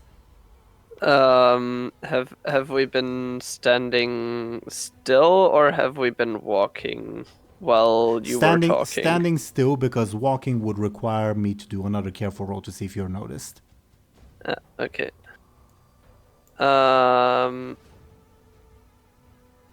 Miroslav would kind of be like tugging on the hand a bit, like, can we go away from here? I don't like being here. Anghel would, just let the hand do whatever it wants. Like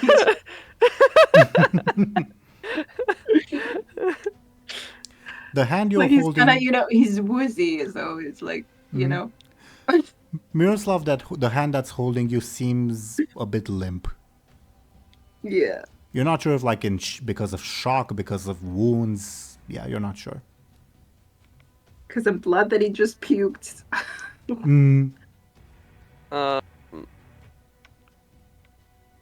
But yeah, Miroslav would kind of be like, when they don't start moving after he tugged the hand, he would be like, can we move on? Do we need to stay here? No. Let's go. Let's get out of here. And I assume you'll skedaddle out of there. Yeah, we can't help these people. It's too late. Well, it probably isn't, but we've got other stuff to do. I mean, they're still alive, but there's no medical way to save them.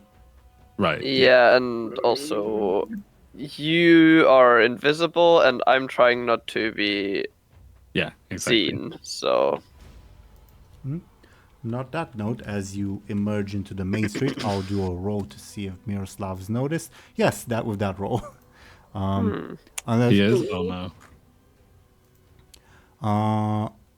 I imagine, as some people are gaping in horror at the impaled corpses, I think with that roll, probably a little child will notice Miroslav all bloody and say, "Look, one of them has come down from the stakes." Ugh. Oh god. I fucking hate children in this game. Unless Miroslav, you want, it's a bit late, but do you want to spend fate points on your earlier roll? It was a free, Yep, right? a free. Actually, yeah, I think I would. What are you invoking?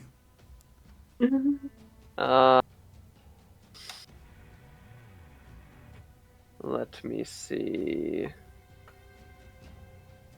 That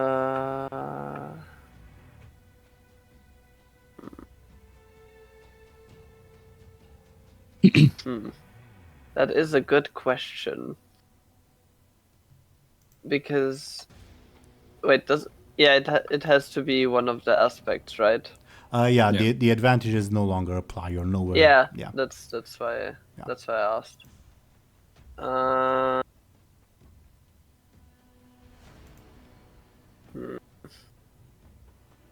trying to figure out if I can word the "don't be enslaved" again in a way that would work for him to try and not be. Actually, yeah, I will invoke the "don't be enslaved" again because he is afraid, since, well, some of the other servants also got out.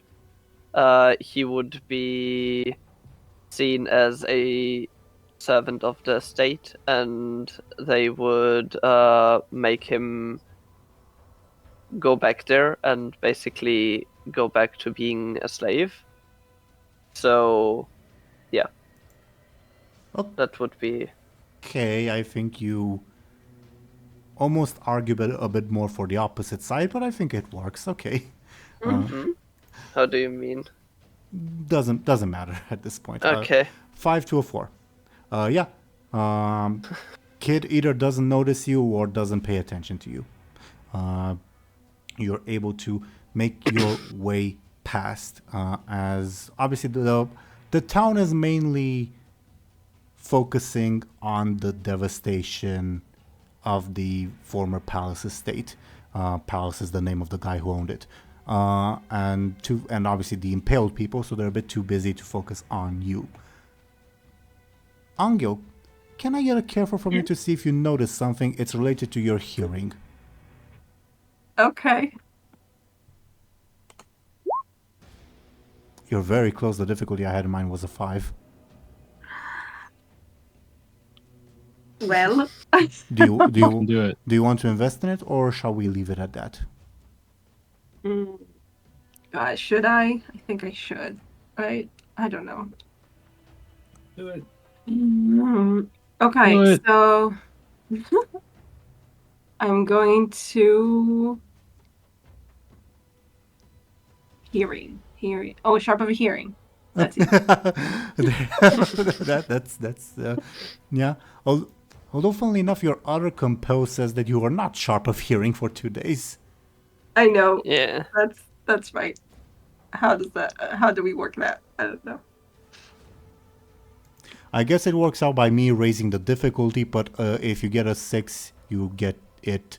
So do you want to use it to give yourself +2? Sure, yes. Then it'll be a 6. So same result.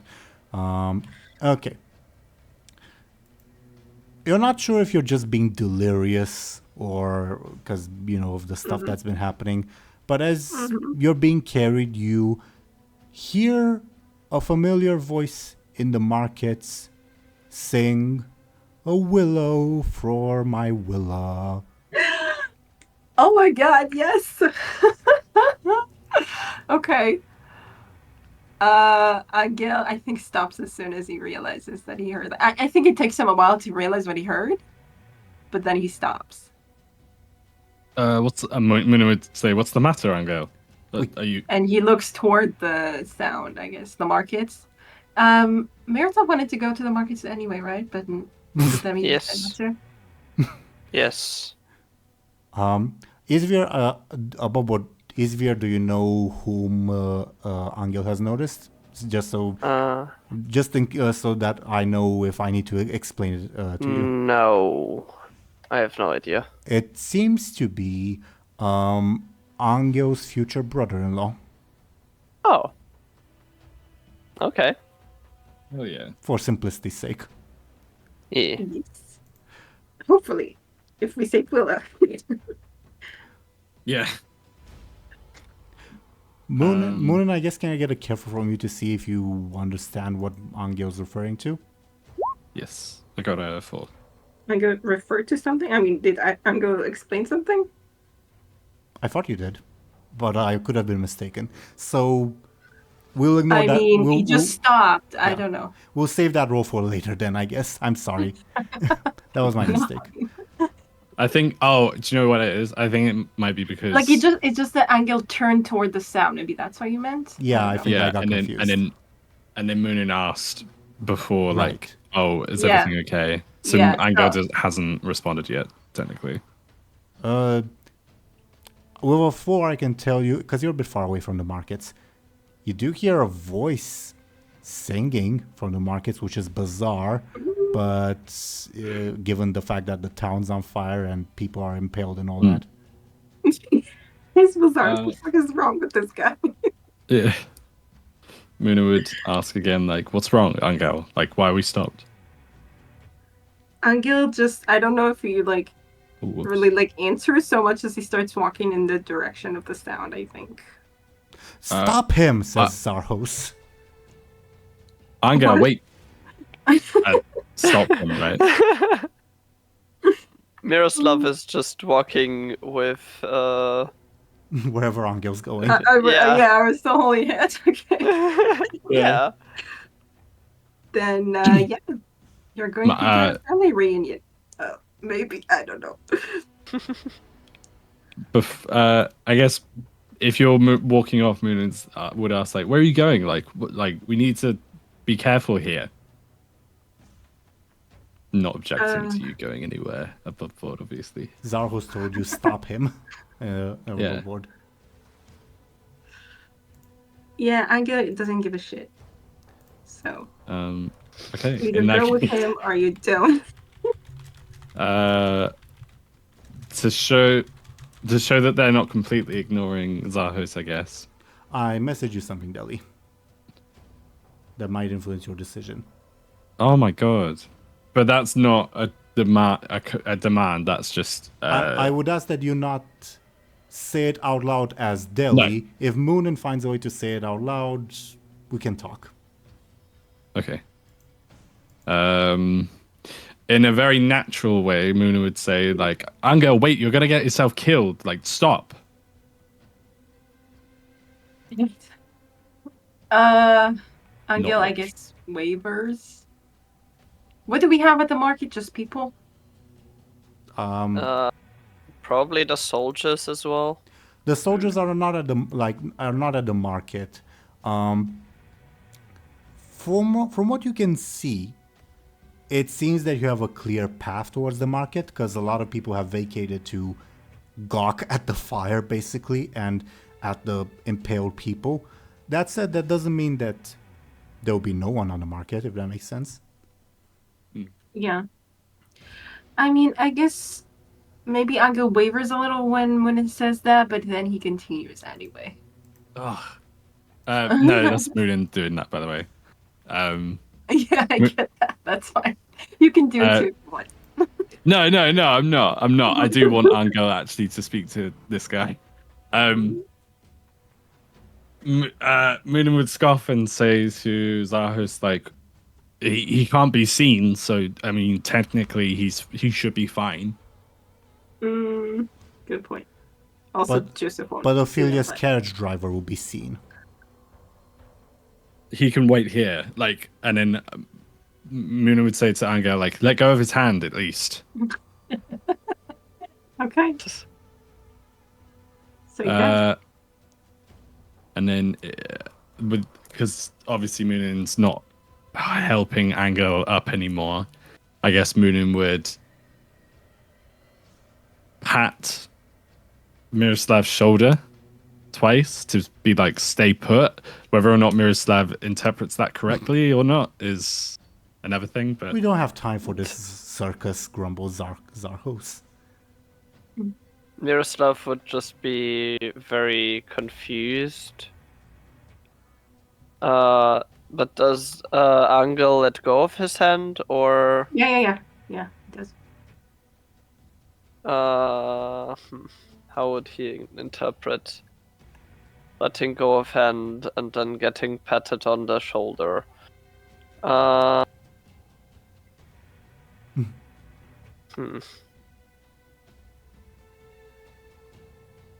guess to give you time to think. I'm contemplating if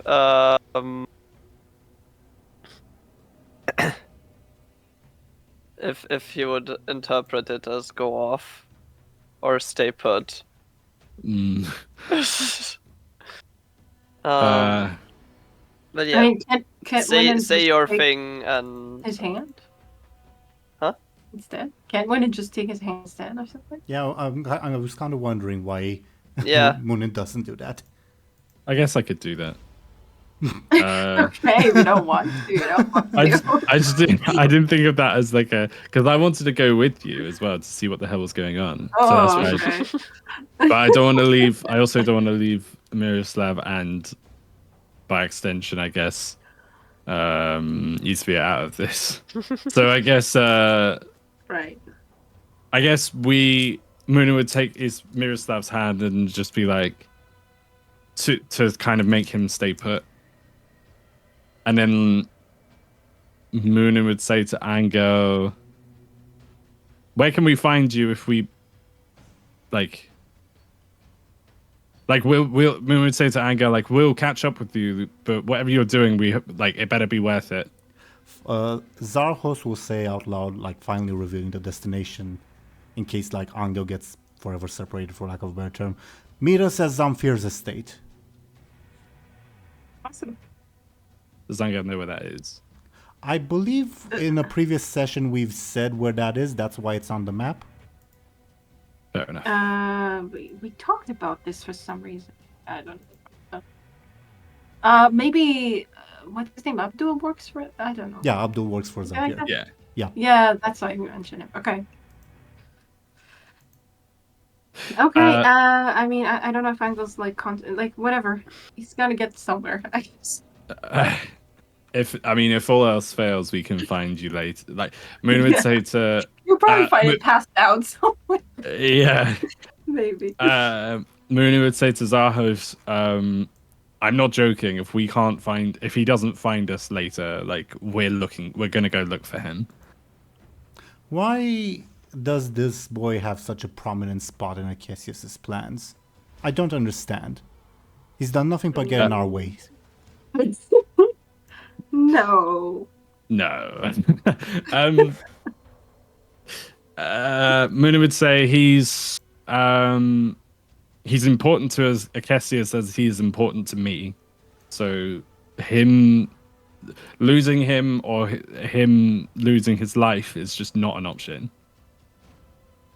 He's a strong lad, and he's a good lad. Oh. Pauses. Says, fine. Well, then let's keep going. Don't forget Ophelia's carriage driver. We will need him. Yeah. I went. Yeah. Of course. Lead the way. Yeah. And then tugs on Miroslav's hand just to be like, let's go. Yeah. Miroslav go? Miroslav would go. Miroslav is very confused why suddenly somebody else took his hand, but there's probably a reason for that, and he's not gonna question it now. He can do that later. Yeah. Yeah. So, I think we ought to focus on Anghel for a little bit. Do you all agree? Oh, okay. Yes. Can I get Show&Tell your... I think you're forceful to see how well you managed to keep conscious, given the fact that... Yeah. Okay, you managed to keep conscious. Can I get a careful to see how aware you are of your surroundings? Shit. Okay. Yeah, especially with always firstly helping you along, you are well aware of your surroundings, for lack of a better term. Okay? Awesome. I imagine Anghel heads straight for the singing voice of Joseph. Yes, that's where he's heading. Doesn't care about anything else. And for the moment, you're still invisible, so nobody will pay you any mind. You might bump into people, or at least always first you will say, okay, let's go a little bit to the left so we don't bump into this person, stuff like that. Great. But he'll help guide you along. And as you reach the markets, again, they're mostly vacated because a lot of people have gone to gawk at the fire and at the impaled people. You hear angry shouting from up north, presumably from the soldiers and the locals. I imagine you keep moving along. Yeah, Anghel just cares about the singing right now. Yeah, you also see some other oddities in the market. You see that someone's selling a statue of all things. You think you spot another familiar person. Do let me know if you try to investigate that. Like recent familiar, not like backstory familiar, if that makes sense. Okay, maybe he for a second, like to see that it's not Joseph or something. Maybe. Sure, give me a careful. This is to like identify the person. Okay, you realize who this is. It is someone you met just earlier today. That I don't. Earlier today. Earlier today, which is like several sessions ago, maybe. Yeah, like last year, yeah. And did I... Huh, that's odd. I don't have their token readily available. That's unusual. So give me a second to properly look for it. It shouldn't take me too long. But TLDR, it is... do you remember the baby village and all that? Yeah. Oh, it's the priest? The missionary that Muninn chased away. Yeah. It seems that he's currently being pestered by a merchant. But I imagine you're focusing on Joseph at the moment? Yeah, he doesn't care. Whatever. Bye. Sure, yeah. What else do you notice in the market that you don't pay attention to? You spot a fancy-looking woman, doesn't ring any bells, and you think you see Rebob. Oh no, that's Abdul. Never mind. Moving on. Okay. And yeah, in a corner of the market, not surrounded by anyone, like nobody's paying any attention to this person, you see this individual doing some very, very off-key singing. As is Nobody's his paying wont. attention to the singing, really. Okay. Well, as in, he doesn't Maybe have they're any trying fans. to like ignore that. Yeah, they're trying to push it out of their minds. And someone singing in these circumstances, you'd probably think, oh, they're, I don't know, crazy or whatever. Yeah. Can I get careful to see if you notice something? Let's go. Yeah, Really, it's a lot of 5 carefuls. Like careful 5 in this session. Okay. You see Joseph. Feel free to, if you want, for dramatic effect, perhaps describe Angel's thoughts upon seeing him. If you want. I mean, I guess the first overwhelming thought is like, oh my god, he's alive or something. I don't know. Like, we didn't know what was going on with him. Yeah, He's yeah. here. It's here. He's here. He's awesome. And wasn't his leg broken? Yeah, I was gonna say about that. I don't remember what was broken, but I remembered something was broken. A leg. Leg. He seems to be standing perfectly fine. How long ago did we say goodbye to him? Last week, around like session. Okay, so it's too fast for him to heal already, right? Yeah. Well, also his leg, according to the people that broke it, was broken like 2 days ago. Okay, that's weird. Okay. That sounds a bit suspicious. Very suspicious. What's going on? Okay. But I don't think Anghel... I think Anghel will just be happy to see that he's fine, and we'll just walk over to him. Yeah. You walk over to him and let me roll something. Okay. He locks eyes with you and says, "But is that you? Is that you, Anghel?" Oh, I miss him. Okay. Anghel... I mean, how far away are they when he says that? Probably like 5 to 10 meters close, Wait. if that makes sense. Oh, no, I would say... I will say... I think at this point... Oh, right. I think at this point... what's the word? Muninn and Miroslav probably would have reached the estate, at which point Zarhos would have undone the spell. Oh. But we I will... didn't think that was going to happen. But yeah, I think, that happens with the spell undoing. Okay, so, okay. But great. we'll deal with reaching the estate when we move the camera back to Miroslav and Muninn, if that's all right. Yeah. Okay. Okay. Then I don't think he even notices that he was invisible, now he's not. Like, he's just focused on Joseph. And he goes to him, and Joseph asks, "Is that you?" Yeah, That's right, basically, yeah. Gil nods, and he just continues walking until he gets closer, like a lot closer, That's... like very close. He'd rush in to hug you. Yeah, I think Anghel kind of leans into the hug like a little, to the point that he's kind of leaning on it. Easy. He says, I think you've had a rough day, haven't you? Yes. Oh my god.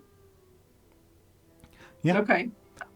Always firstly smiles proudly at the reunion going on. Like, yeah, this is nice. Okay. Does always Thirsty know who he is? No. He doesn't, right? No, he doesn't. he just sees, oh, this is clearly emotional and somehow related to her prince. So I'm also feeling sappy. Okay.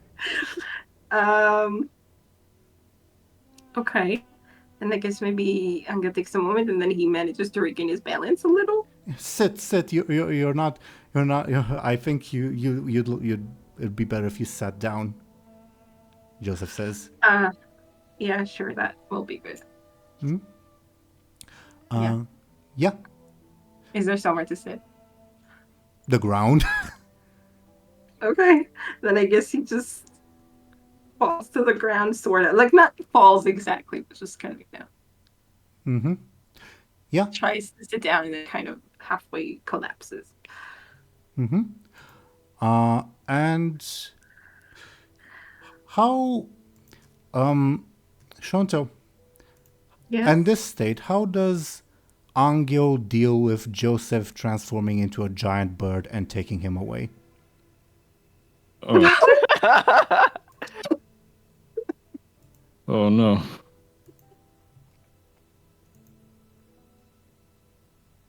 How does he deal? I don't know how he deals.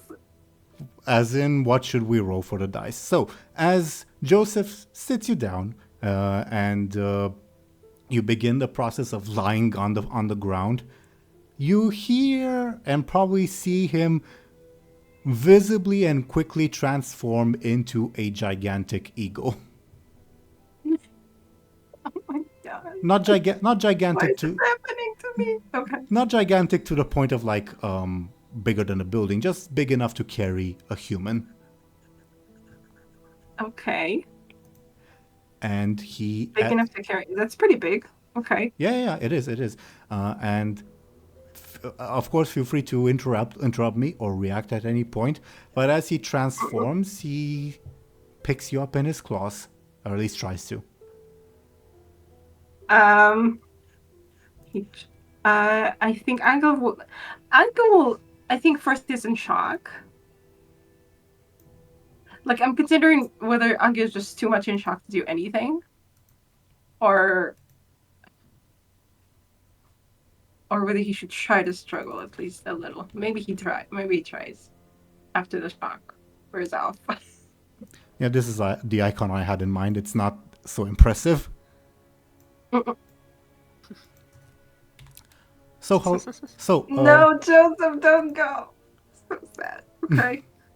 I mean, he was never here above board, but in case. Okay. I feel emotionally manipulated. If it makes you feel better, I was expecting a Miroslav to encounter Joseph, not Anghel, in this session. Oh, really? Yeah, because Izvir. But Miroslav wouldn't have cared about him. Yeah, but I mentioned that because Izvir told me, told us last time that Miroslav plans to head into the markets. Yeah, like Right. if he doesn't see the others Yeah. in a timely manner, he would have gone to the market.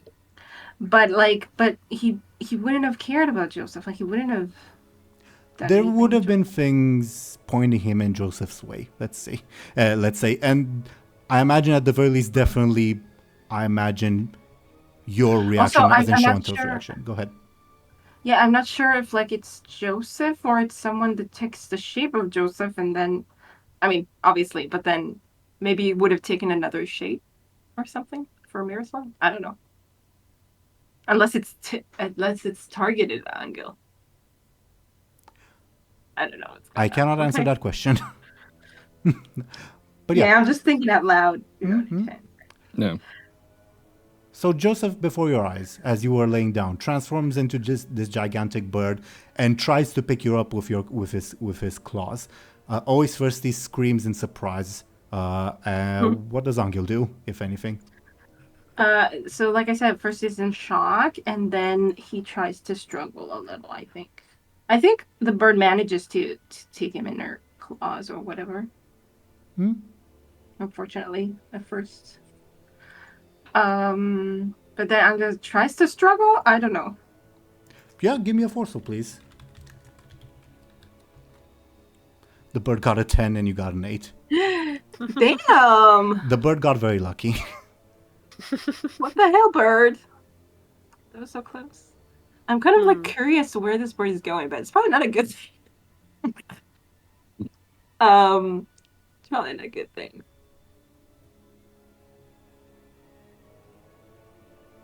But it makes sense to me that Anghel would be overwhelmed at this point, you know? That's why I'm like, Yeah. like it's a little too much. Maybe the shock also kind of knocks him out a bit. Like he tries to struggle and it's not working.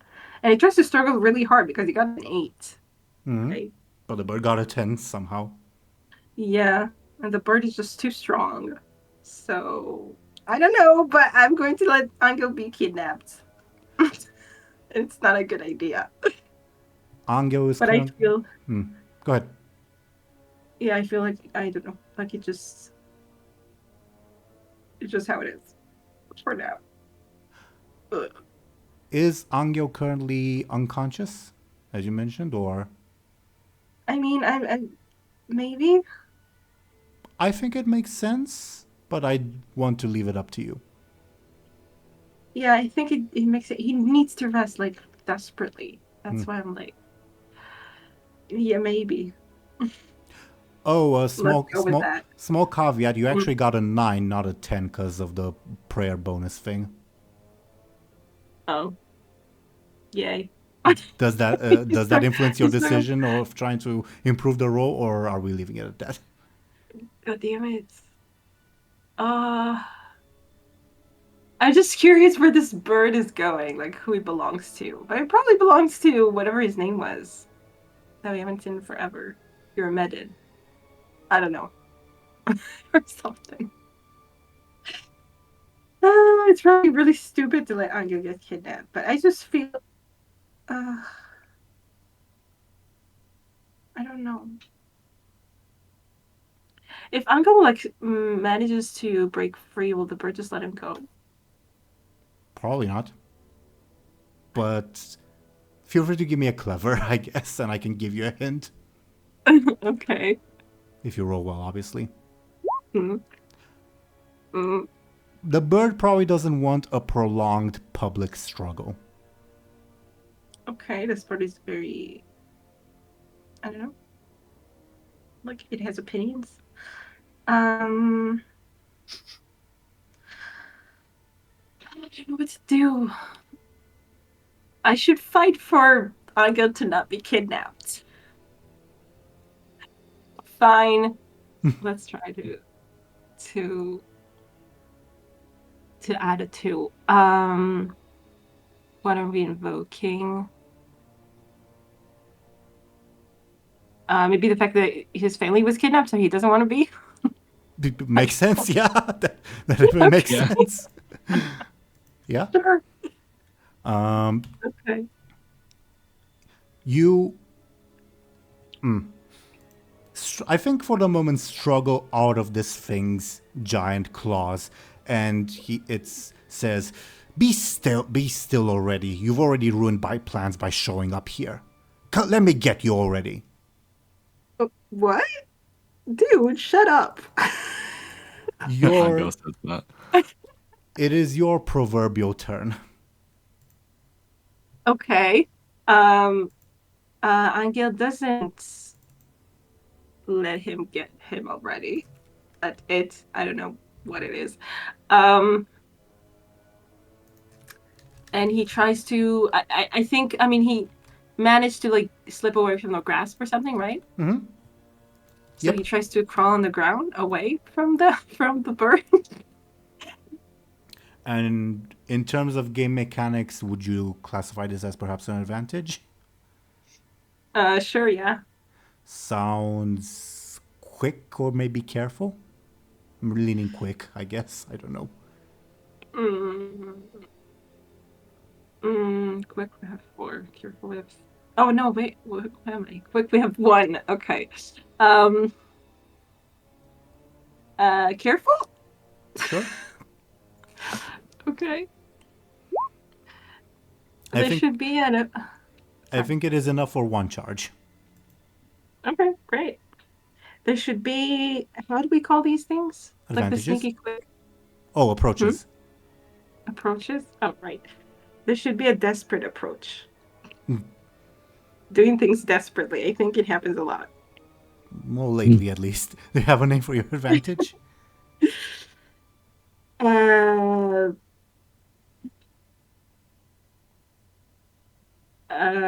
Crawling on hands and knees. It's fine. I don't know if that helps in any way. Desperate escape. Yeah, that's good. Sure, desperate escape. Yeah. That could apply to anything. Yeah. Do you want anything else for your turn? No. Do you want always thirsty to become involved? No. For now. Fight back, my prince! He yells at you. He's fighting. Take down this evil creature. It's always thirsty says. The bird makes another grab at you. Like an attempt to pick you up. Yeah. Anghel. My God. I just feel like he's at the end of his power, at the end of his strength. That said, per your earlier clever roll, the bird does not want a prolonged conflict, so it only makes so many attempts at you. Okay, I mean, they just need to survive. Okay, Anghel will try to... Like, I just can't think of anything forceful to do. So Anghel... I guess maybe Anghel tries to kick the bird when he gets to him, Because he's kind of lying on the ground. Yeah, sounds forceful. Okay. A 6 to a 7. Well, actually, you have a 7 because of the +1 bonus. Oh, okay. What does that mean? That we have a tie means the bird gets an advantage. Well, fine. Okay. I think it begins grasping at you and like impairing your movements, but can't quite get at you yet. Grasping claws, I'll call its advantage. Your turn. Your turn. Damn. Another battle after we just barely survived. Well, we didn't survive the last one. So Anghel.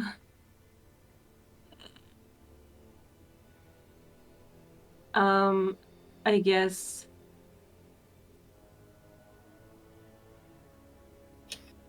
Wait, I'm confused. Which? The kick was like. Go ahead. The kick was like a defense? Yeah. Oh, I didn't realize. Okay. Okay, so maybe Anghel tries to kick again? Yeah, sounds like a forceful. Take it as an attack. Yeah, I guess so. You have a 7. Ooh. Oh, what? Oh, yeah. Okay. Because of the bonus.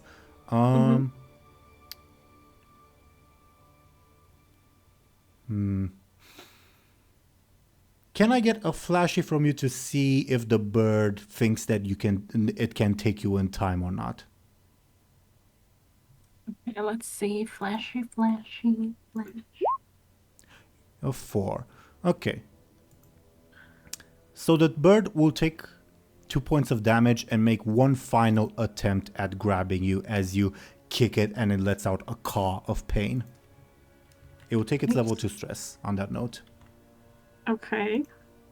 It makes... I kind of have wanted to succeed. Terrible. Okay. Well, actually, before the bird, do you want always thirsty to become involved? No. Okay. Bird makes one final, for now at least, grab at you. It rolled awfully. How do you defend yourself? Anghel...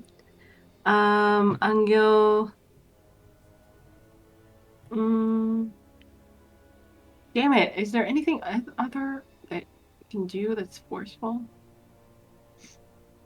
I mean, you can do the same thing. It's not a bad... Yeah. I guess he just kicks again then. I guess it worked last time. Yeah, give me a forceful. Forceful. A 5. Ooh.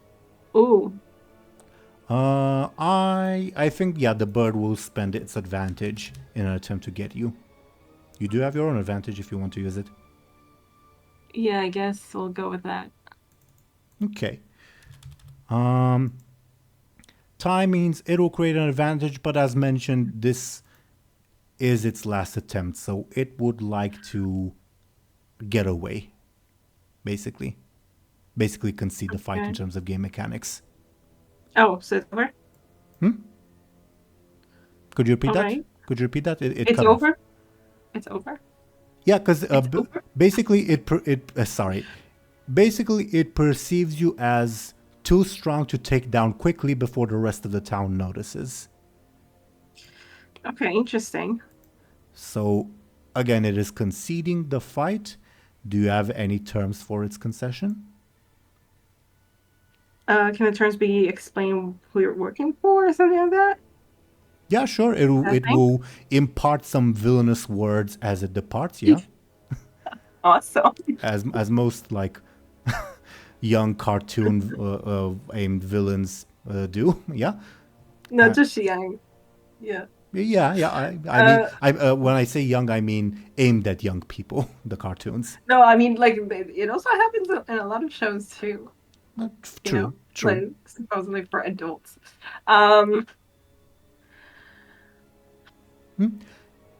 It. I don't know. I mean, I guess not to kidnap people. I don't know. Too much to No, ask. I don't know if we can do that yet. That's too much to ask. But it will reveal sort of its goals, like sort of. Okay, great. Jumps away from you, seeing that you're putting up too much resistance, and it says, "Just when I found an appropriate form to trick people, now I have to find a new one to kidnap the people I'm looking for. Thanks a lot," as it flies away. What? Why? I'm scared something happened to Joe. Okay. Right. And as it continues muttering to itself because per the terms of the concession, the dragon will not be happy. The dragon will not be happy. Oh, Jesus. Okay. But nevertheless flies away in a southwesterly direction. Southwestern. Okay, So sure. kind of like this general line that I'm sort of drawing on the map. Okay. I mean, yeah, okay. Flies away.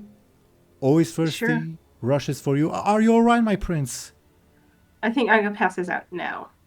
Fair enough. Should we check in on Miroslav and Muninn, or is it a good spot to wrap up today's session? What do you all think? I mean, I can go on. Okay. I don't think we'll go on for too long, but sure. Yeah. I mean, it would be nice to check up on them. Okay. So, Miroslav, I'll roll one more time to see if you're spotted on the way. Let's see what happens. The answer is no. Okay. You guys continue making your way down the streets. Let me change some stuff. Just give me a second. You guys continue making your way down the main street. You see at least two more impaled individuals moaning and groaning in pain, as you are led to, as announced by Nikervo's our host, Zamfir's estate. And I will put something on screen. Yeah, the overall map area. And you approach the estate from the eastern side, aka the right, for lack of a better term.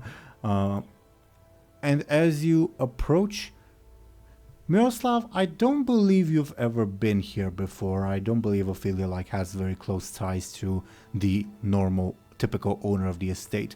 You just know that, you don't know the owner of this estate, basically. Yeah. But yeah, as you approach, Zarho sort of slows his pace and says, well, probably a good time to end the incantation. I don't want to increase my debt. Any objections? Asking Muninn. No, I have no objections. Yeah. It'll be good to be able to talk to him again, meaning Miroslav. Mm-hmm. And Zarhos undoes the incantation, revealing for for Miroslav that he is next to Muninn. You're probably immediately struck by the smell. You're next to Muninn and Nikefor Zarhos. Anghel and Anghel's folk are nowhere to be found for the moment.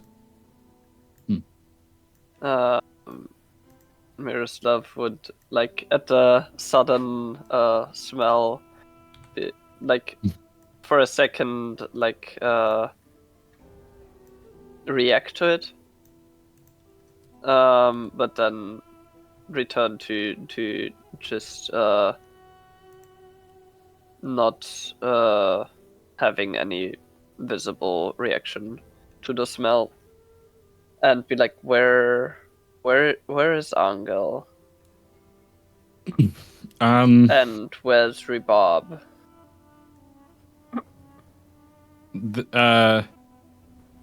I was hoping Anghel's. Sorry. Zarhos was just going to say regarding Rebob. I was hoping you could answer that question on the latter point. How? I have not seen him leave the estate.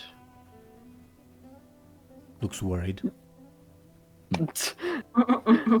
Like, I thought he was with you and also in the invisibility. He was in the spell. To answer your question about Anghel, he seemed to hear something that caught his attention, but he knows where to find us when he's done whatever he's doing. We're hoping. Okay. How did you? I'm glad to see you're safe. Well, now that we can finally speak, I'm glad to see that you're safe from what happened at the estate. Or rather, I'm glad to see that you managed to get away. Yeah. When you say like the thing, that you're glad that he is fine after what happened at the estate. Miroslav will like raise an eyebrow at you, like not saying anything yet, but just being a bit like he knows that mostly Muninn happened at the estate. Yeah.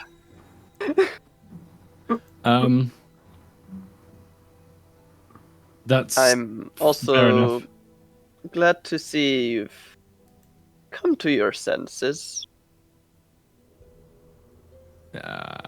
Seemingly. What do you mean? What do you mean by that?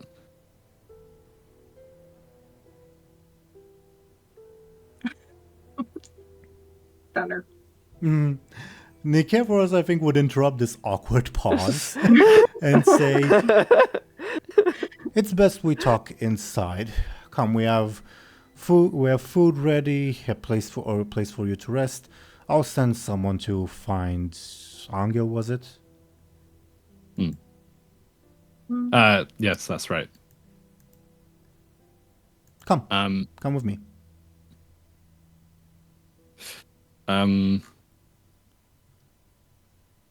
Muninn would be ready to leave or like to follow Zarhos' lead, but then I don't know if Acacius would let them, but Yeah, the Acacius would, yes. No, the other thing I was about to say. I was about to say, I don't know if Acacius would let Muninn whisper to Miroslav, like, just keep your guard up around Zahos, all right? That is acceptable. Okay. He would have either way. I think Zarhus wasn't close with Ophelia, right? They weren't. Zarhos is this guy, Nikephoros, is basically the patriarch, for lack of a better term, of the Zarhos family. So Ophelia, being a Zarhos herself, had a lot of dealings with him as well. Their relationship, from what you could glean, was tense, but not hostile. Okay, so but he would still be a bit. He would definitely have his guard up. He wouldn't be hostile towards Nikephoros, or like seem as hostile. But yeah, would not put his trust in him. Let's say it like this. I will also reiterate that the last time you saw this person, he was very sickly, had no nose for, Yeah. That is another reason why Miroslav is a bit guarded around him. Nikephoros seems to make a signal with his hand.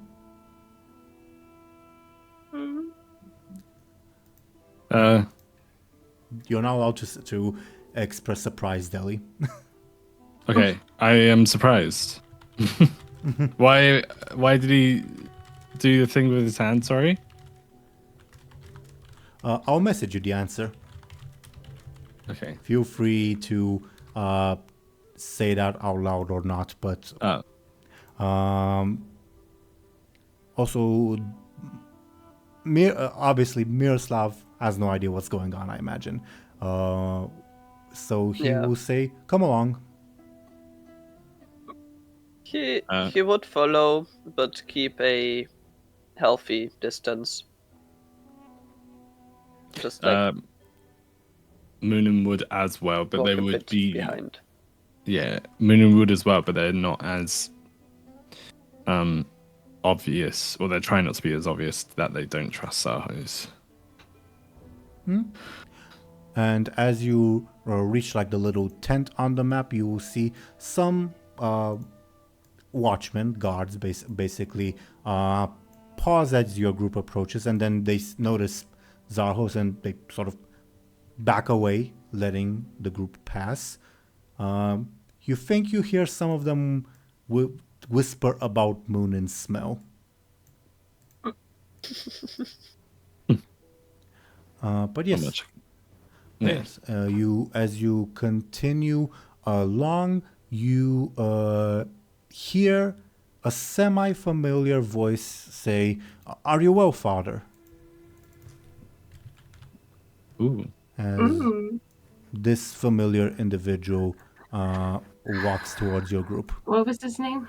Basil. His name. Basil. Basil. No, Basil. Hello, Basil. Good old Basil. We haven't seen him in a while, have we? Ever since we didn't see his dad, I think. Yeah, pretty much. Nikephoros says, I'm well, child. Have you prepared rooms as I asked? Yes. The servants have. Good. If you would be so kind as to take our guests to their rooms, indicating the two of you. Basil says, right, this way. And he indicates that the two of you should follow him. Muninn would nod and follow in kind of like a... Oh, Muninn would say, like, it's good to see you again. He pauses, gives you a look. How to best describe it, because a look can mean anything. Yeah. Seems apprehensive about you specifically. Interesting. I wonder if that's because of the Oracle thing. But can I read Cassius tells you in your mind you don't want to know why. Are you sure? Muna would ask Cassius in their mind, are you sure? Like, it's not going to affect... His father will make it clear enough soon enough. The answer will be no. But we'll deal with that when the issue is brought up. Don't worry about it. Okay. Fine. Miroslav just looks at you, sees the eyes light up, is like, okay. Yeah. This again. I'll mention at this point, Miroslav. Obviously, the little communique with Akessis has ended by this point.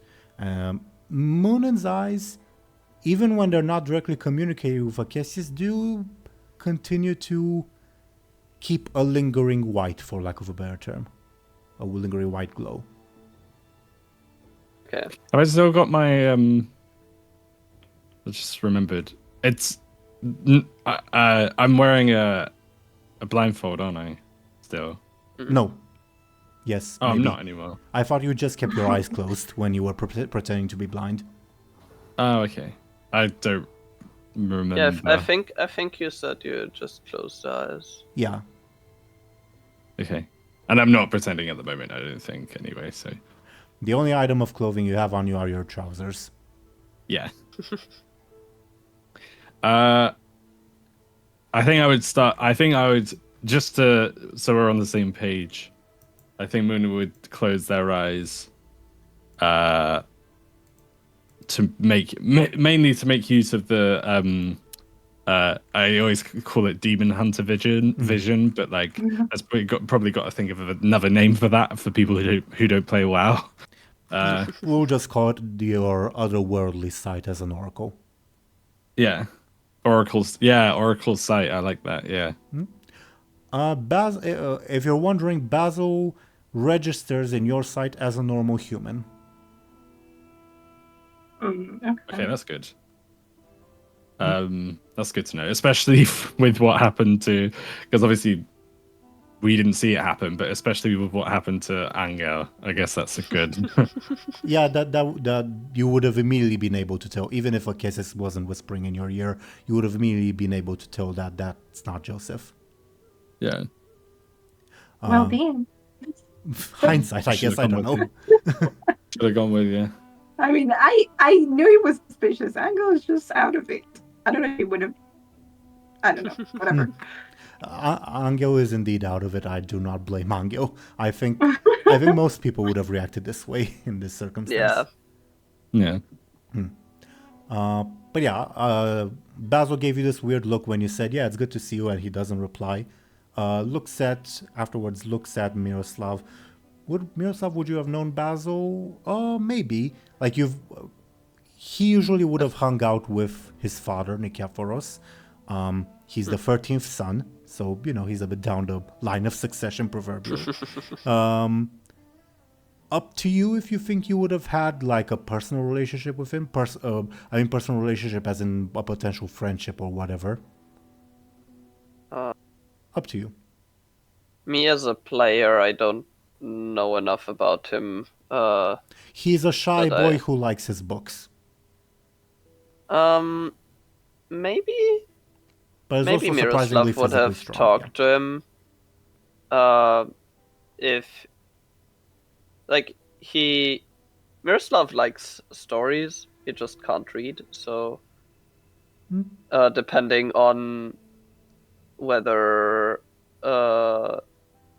you would have, like, looked down at him for not being able to read or not, then maybe he would have, like, asked him about the books while he was waiting for Lady Ophelia to be done with whatever business they came Go ahead. To the family, I guess. Yeah. His responses, generally speaking, would have been cagey. You could probably tell because you've seen similar looks before, and I'll leave it at that. You could tell that he is very much under the heel of his father. and that's why he is cagey. He was rather cagey around you. But that said, given the fact that Ophelia would have visited semi-regularly, let's say, I think there would have been time to break down that barrier at least a little. Make sense? Yeah. That said, So I don't think you'd necessarily count him as a friend, but at least a known quantity that is at least friendly, let's say. yeah. So when Miroslav sees him, he would have like relaxed a bit and just like gave him a like nice greeting, but like not very distant, not very close, just like a He replies only to Miroslav, not to Muninn. It's good to see you. This way, please, he says.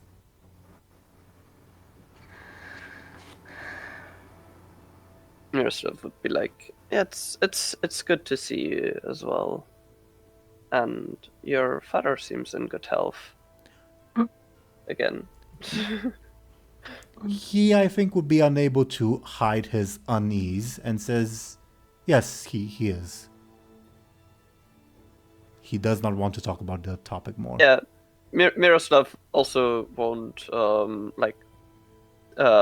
about it more. He was just like, it's a good thing for you that your dad is healthy again. In that way, not like, tell me what the fuck is going on. Understandable. But yeah, he seems to be strangely distant from Muninn, even given the circumstances. Otherwise, he would invite you to follow him so that he can lead you to your rooms inside the estate. Yeah, I would follow him. With visibly less distance than I held from Nicephorus. He would be silent on the journey. You get the inkling that he would, he seems to want to talk to you, Miroslav, as a sort of friend, for lack of a better term, but it's probably wary of Muninn at the very least. Fair. Deli, feel free to interject at any point, of course. I don't think I will. Like that fucking it's a spoiler. That meme. I don't think I will. Sure. Your rooms above board would be upstairs. Feel free to speculate as to why with potential clevers. But I would say Muninn's room has more than one window, probably to prevent it from getting too stuffy, to say the least. And the smell. With that clever roll, Deli and Miroslav, yeah. Well, no, wait, I accidentally clicked You're careful. Tusk. Wait. Should I? Yes, please. Clever. Yeah, I mean. Okay. Because of the different modifiers and stuff. Yeah, I mean it would. If I took the same roll, it would be one more. But it's not. Yeah, you get more. Yeah, I have a better clever than careful. Yeah. I think either way it's good enough for you guys to realize that your rooms are upstairs, so that if worst comes to worst, you cannot escape easily. Oh boy. If worst comes to worst. Okay. And as you are led to your rooms, they're next to each other, but again, Muninn's is much airier. Can I get a careful to see if you notice anything via hearing? By hearing, okay. Both of us? If you want to, yeah. Miroslav notices definitely. Muninn, perhaps not yet. But Miroslav notices heavy footsteps above, but there's no above. There's someone on the roof?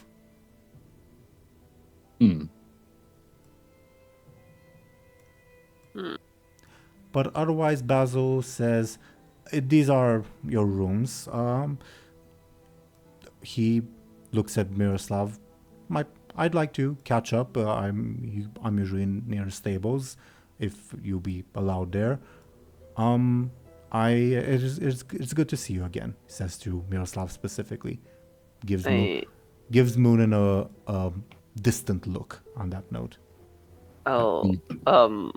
Looks down on like his clothes and be like, I'll clean up a bit and then see we if have I can come to the we have table. changes of clothes for both of you if you wish to use them. Very appreciated. That would be good. Thank you. I believe my father will summon you when he'd like to talk, or when your friends will be found, or yeah. That's fine. Thank you. Are we? And like Munin's like says it in a way to be. Oh, unless Izvir. Since you said if I'm allowed to go, are we allowed to leave the rooms? Yes, of course. There's a dining room downstairs if you're hungry. Though we are preparing a meal for when everyone's together. Understood. Then I'll gladly catch up with you later. You'll notice that he basically only mentioned places inside his house. Mm-hmm. Yeah. I noticed. Yeah. Miroslav noticed as well, but yeah, he will still try to find a way to get outside because he also still has something to do outside. But yeah, he will look at you, Miroslav, and say, "It again. It'll be good to catch up if you have the time. Just take care." Seems like he wants to blurt out something else, but Muninn's nearby. Yeah. So he'll walk away.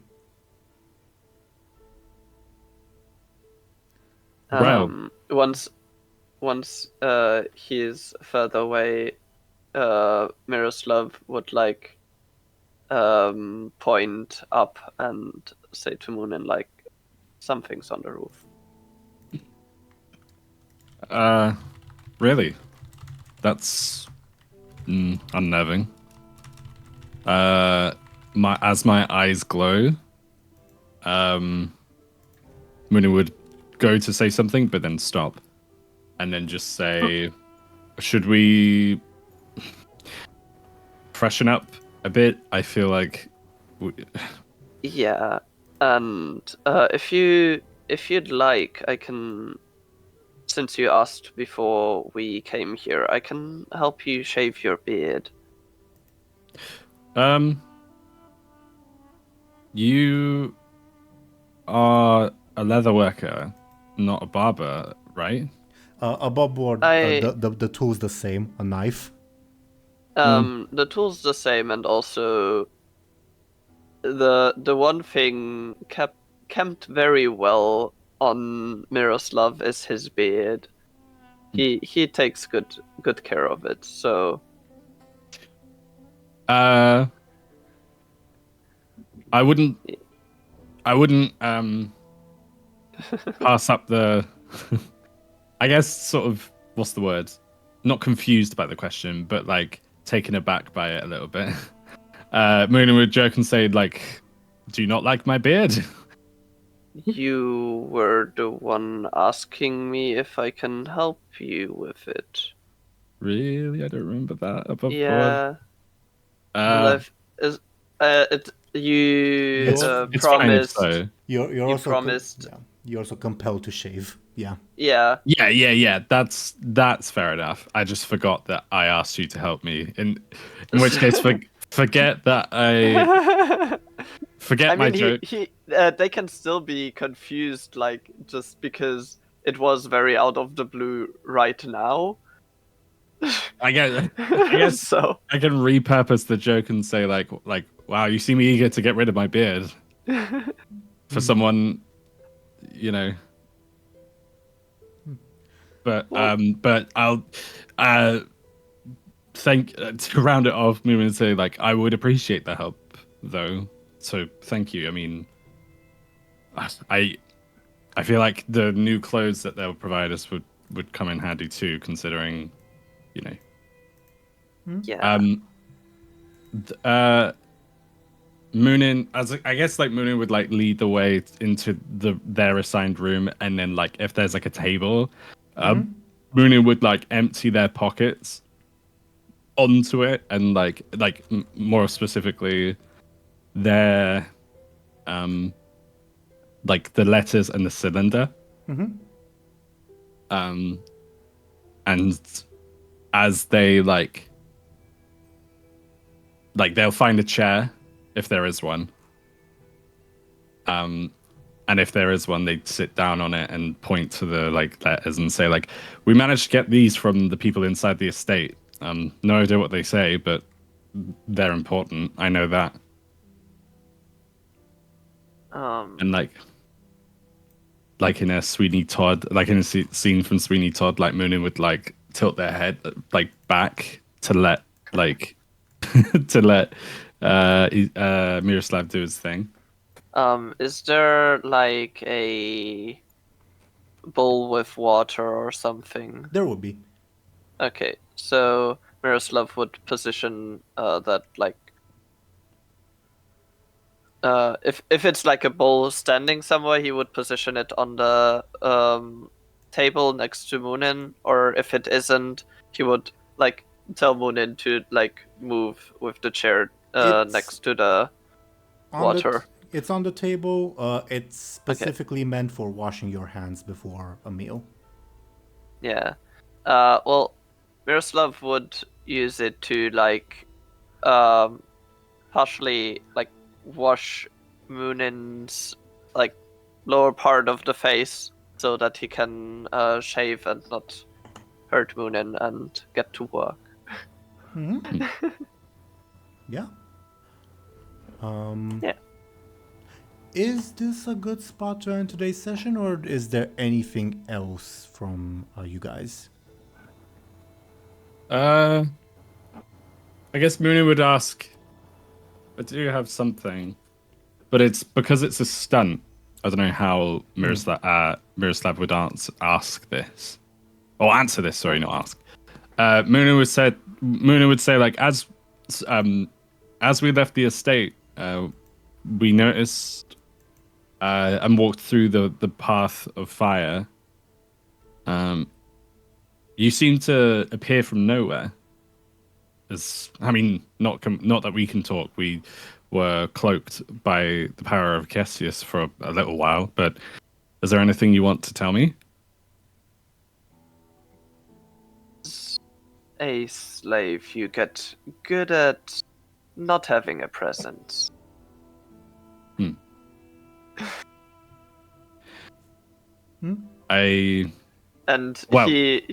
He will make it clear with his tone of voice that he does not want to elaborate on why he is good at hiding.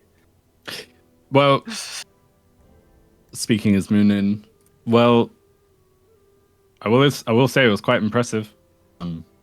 So I can imagine you make use of that move quite a lot. I use it when it's necessary. Okay. And then Muninn would again Sweeney Todd style, just sort of close their eyes and let the shaving happening. Sure. Yeah. Yay! Yay. I imagine this will cap off our session. Sure. Yeah. I guess. Thoughts on today's session, everyone? It was very cool. Yeah, we didn't get to talk exactly, but we might I kind of anticipated this would happen. get there. Yeah. I mean, at least Yeah. Muninn and Miroslav are, and not Muninn. Muninn and Miroslav are like Kind of chatting, bonding over shaving. kind of in a position where they can talk. Yeah.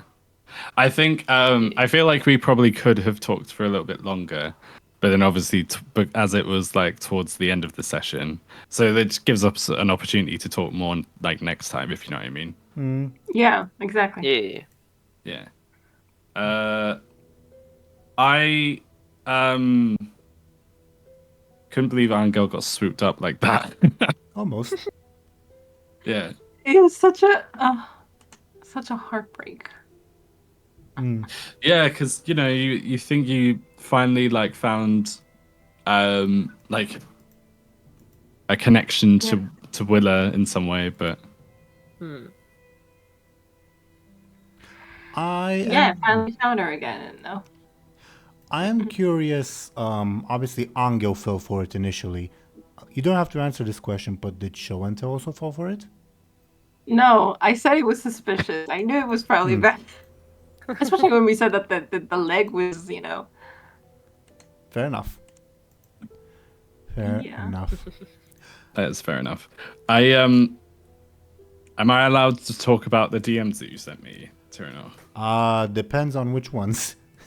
Let me reply to them, and then you'll know which ones I'm talking about. Please. Reply. I could react, but I think replying would send you straight to where it... Yeah, sure, you can talk about that. Yeah. When Anghel was going, Teeironor said like, as a Cassius, like, I'll let the boy go, he'll just get himself killed. And I was like, that's when I said like, Anghel, you just get yourself killed. And I don't know if at the time I didn't know if that was like a figure of speech, but I mean, it could have been literal. Yeah, honestly, when I heard you say that, I thought like, oh, maybe you know something, because I think it seemed like you like, did we mention the fact that you got something, or like did we know that you were talking to Cassius or something? We did not, but also Dely is not telling the entire story because that's not the entire message. Cassius said he'll get himself killed and we'll be rid of a problem. Yeah. Well, of course, I'm not surprised at that. Yeah. If goes anything is a problem. But I also it was not a figure of speech. That's true. Yeah, but I honestly thought so. Maybe I don't know. I remember thinking that maybe you know something when you said like you'll get yourself killed. But I was like, whatever. I didn't, but I was very like aware that you could potentially actually be killed. But I also thought like, well, it's not certain. So, and I also didn't want to like have Anghel. I guess there's a fine line between like potentially saving Anghel from something that could potentially kill him, and also just like stopping you from doing something that might be interesting. I mean, honestly, I was considering letting Anghel be taken. Exactly. So because it wasn't like anything that I could really like. I didn't know what was going on, but it's Also, good that we didn't get taken at the end. I realized something. We didn't take all of our stuff from the entrance of the house. Rebab gave them to we you. didn't talk about. Rebab gave them to you, if you remember. Didn't he just? Did he give us all of the things? So okay. Yeah, I thought your weapon, I thought he just gave me the knife and not the because I think they took the whole like little leg back thing that I had. Oh, That's why I'm asking. But I also I could think have he would. taken I it when I think went out. it was he not didn't. brought. Yeah, it was not brought up in the moment. But I think Rebob would have given them to you because they were in the same place as your weapons and such. Yeah, fair. Okay. It would have been interesting to let Anghel get kidnapped, given that the bird mentioned who it's working for. Yeah, it would have been interesting for sure. But like, I was gonna ask, is it okay to ask like what would have happened if the dragon had got an Anghel? Probably killed him. Okay. I mean, Or tried to. wouldn't have been hard at the moment. Or- That's true. Or tried to kill Anghel. Emphasis on tried. I'll say that. It would want to ascertain, wait, is it really Prince Charming? If it is Prince Charming, I have to, yeah. Or he probably would have, actually not, he wouldn't have killed Anghel. He would have, to his detriment, because he does not like doing this, but he would have done a thing of, oh, my castle is over there, and you won't stop me, Batman. You have to stop me because that's what the story says, and I hate that I have to spoil the story to you. But yeah, basically. Okay. Something like that. Like he wouldn't have. Good. Would he have like really tried to kill him or not? Like I'm not. I'm not sure. I'll be completely honest. Okay. At the very least, Okay. at the very least, it would have been a convincing show. At the very least. Okay. Interesting. But Well- yeah, I would want there to be consequences above board, but Anghel probably would not die, I guess. Yeah. Okay. Cool. Speaking of Well, consequences, at least we don't have to worry about that. speaking of consequences on something you perhaps do have to worry about, if anything changes regarding Anghel physically, I mean. Oh yeah. I was thinking that it would have to be something like probably like a fight, like a burn of some kind. And I was thinking that probably his face, but like. Obviously, we did not spend much time talking about Angel's appearance in this session, other than the fact that he was wobbly. But yeah, that just, I guess, leaves more room for Anghel to be scarred, for lack of a better term. Yeah. Honestly, the first thought was like his eye, but his eye's already scarred. So I was thinking like maybe, even more. I don't know though if that's like just lame.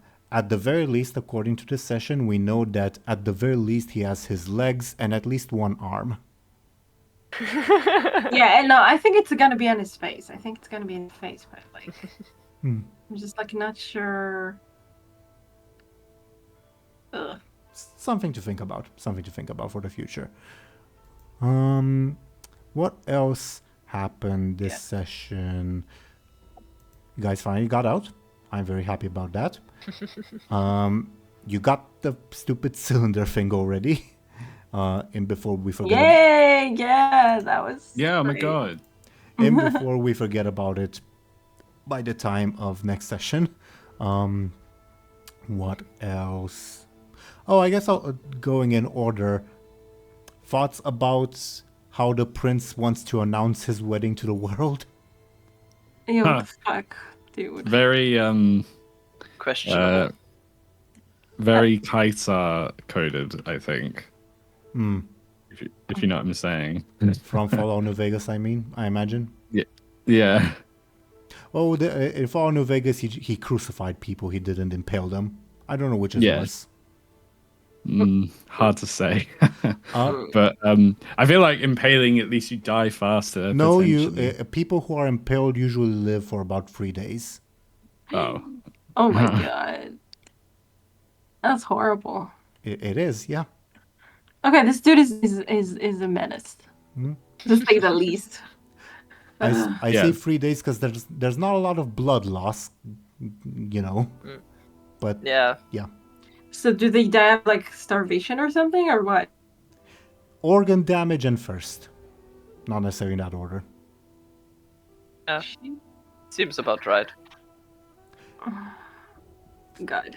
Yeah. Well, that's something I didn't want to know. Thanks. I was actually debating with myself, should I go into detail about how impalements are done? No, I should probably not. Yeah. Yeah, maybe it's better not to. Yeah. It's gruesome. Like, even for the time period, it's considered especially gruesome. Yeah. What a dude. And we're supposed to ask for help from him. I know. I mean, It's gonna be a bit tough. You've semi-committed to that at this point, since you've stopped the coup against him. Yeah, shit. Oh, man. Well, never say never, I guess. Stuff can definitely happen meanwhile. Either way, what's next on our list? I guess I'm curious, because obviously we got Show&Tell's thoughts. And of course, if you have any more thoughts, feel free to share. But I'm curious what Dely and Izvir thought about Totally Not Joseph.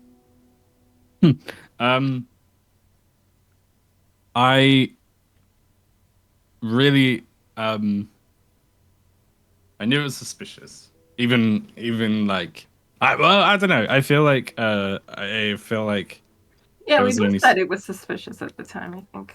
that's true. But then I feel like I might have only said that because I knew that Akesius like wanted you to go because something was going to happen. No, but the fact that his leg was healed so fast. Yeah. Stuff Oh, is that's weird. good point. Like out of I think, nowhere. good point. Yeah. I think that was what tipped us Although off. to be fair, I think a priest or something can do that, can't they? Yeah, they can Maybe? heal. They can heal people, but well, I guess I should mention the last time you saw Joseph, he said that he's gonna go as quickly as possible to the capital so that he can ask for the prince's help, like before news that your previous benefactor Miron had died reached the capital.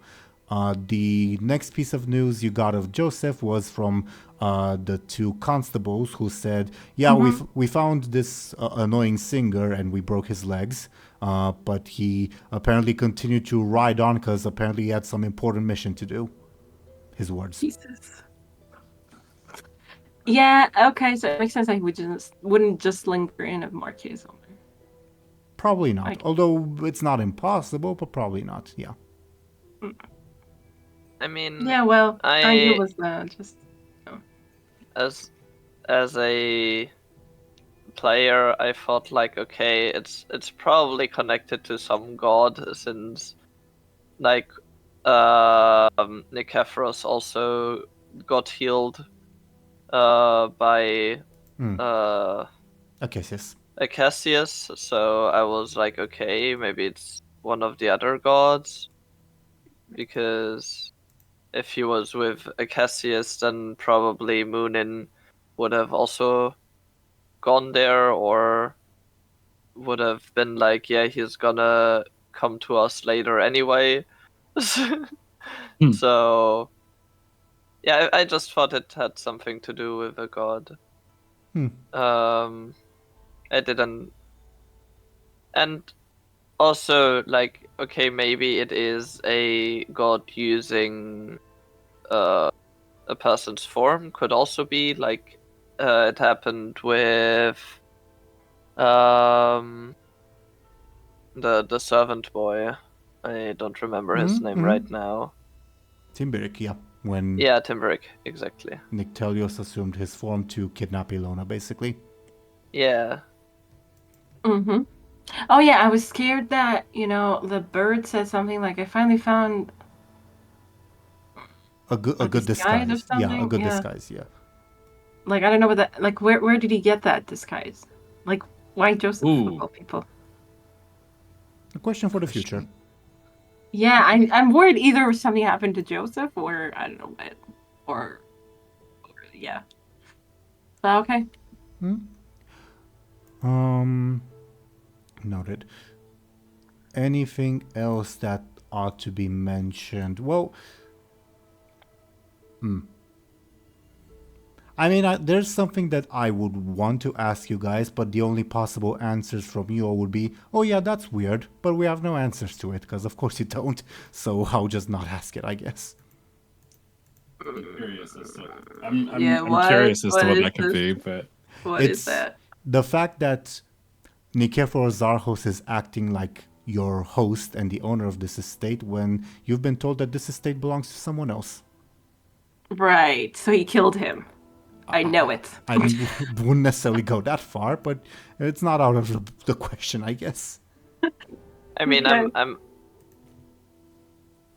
my eyes keep going to that one dead tree with the red spot next to it. Good vision, Izvir. But The one I'm what? guessing it will Oh. become important at some point. For the viewers and for Show&Tell and Deli, Izvir is talking about this place on the map. yeah. And there's this convenient little red spot. Oh, sorry. I think I closed it. Oops. If you give me a sec, well, I could post the map in Roll20, but I can't point on where I'm pointing. In I Roll20. could just Rejoin the game. Oh yeah, a good observation, Izvir. Obviously you haven't gone there, but I imagine you can make some educated guesses, generally speaking, not that you have to, about that, what that could be. I imagine.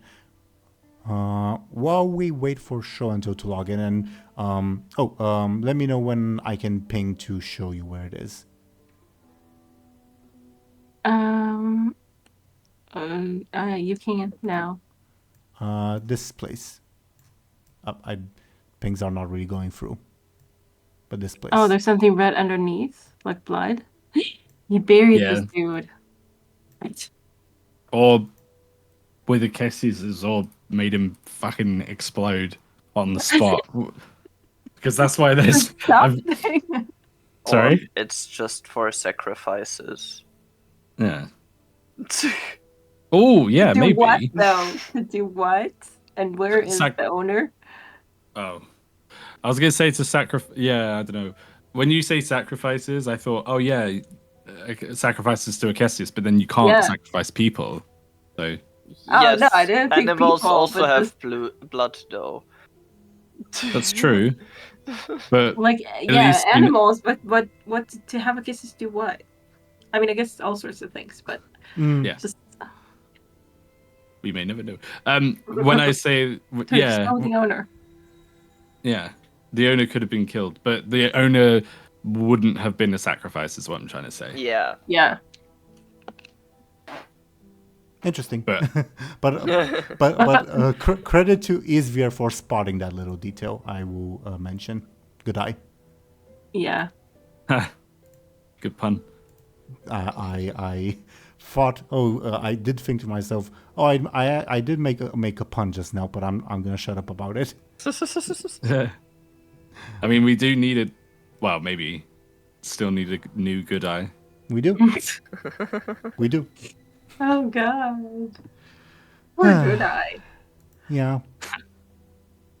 Anyway, Did you just laugh?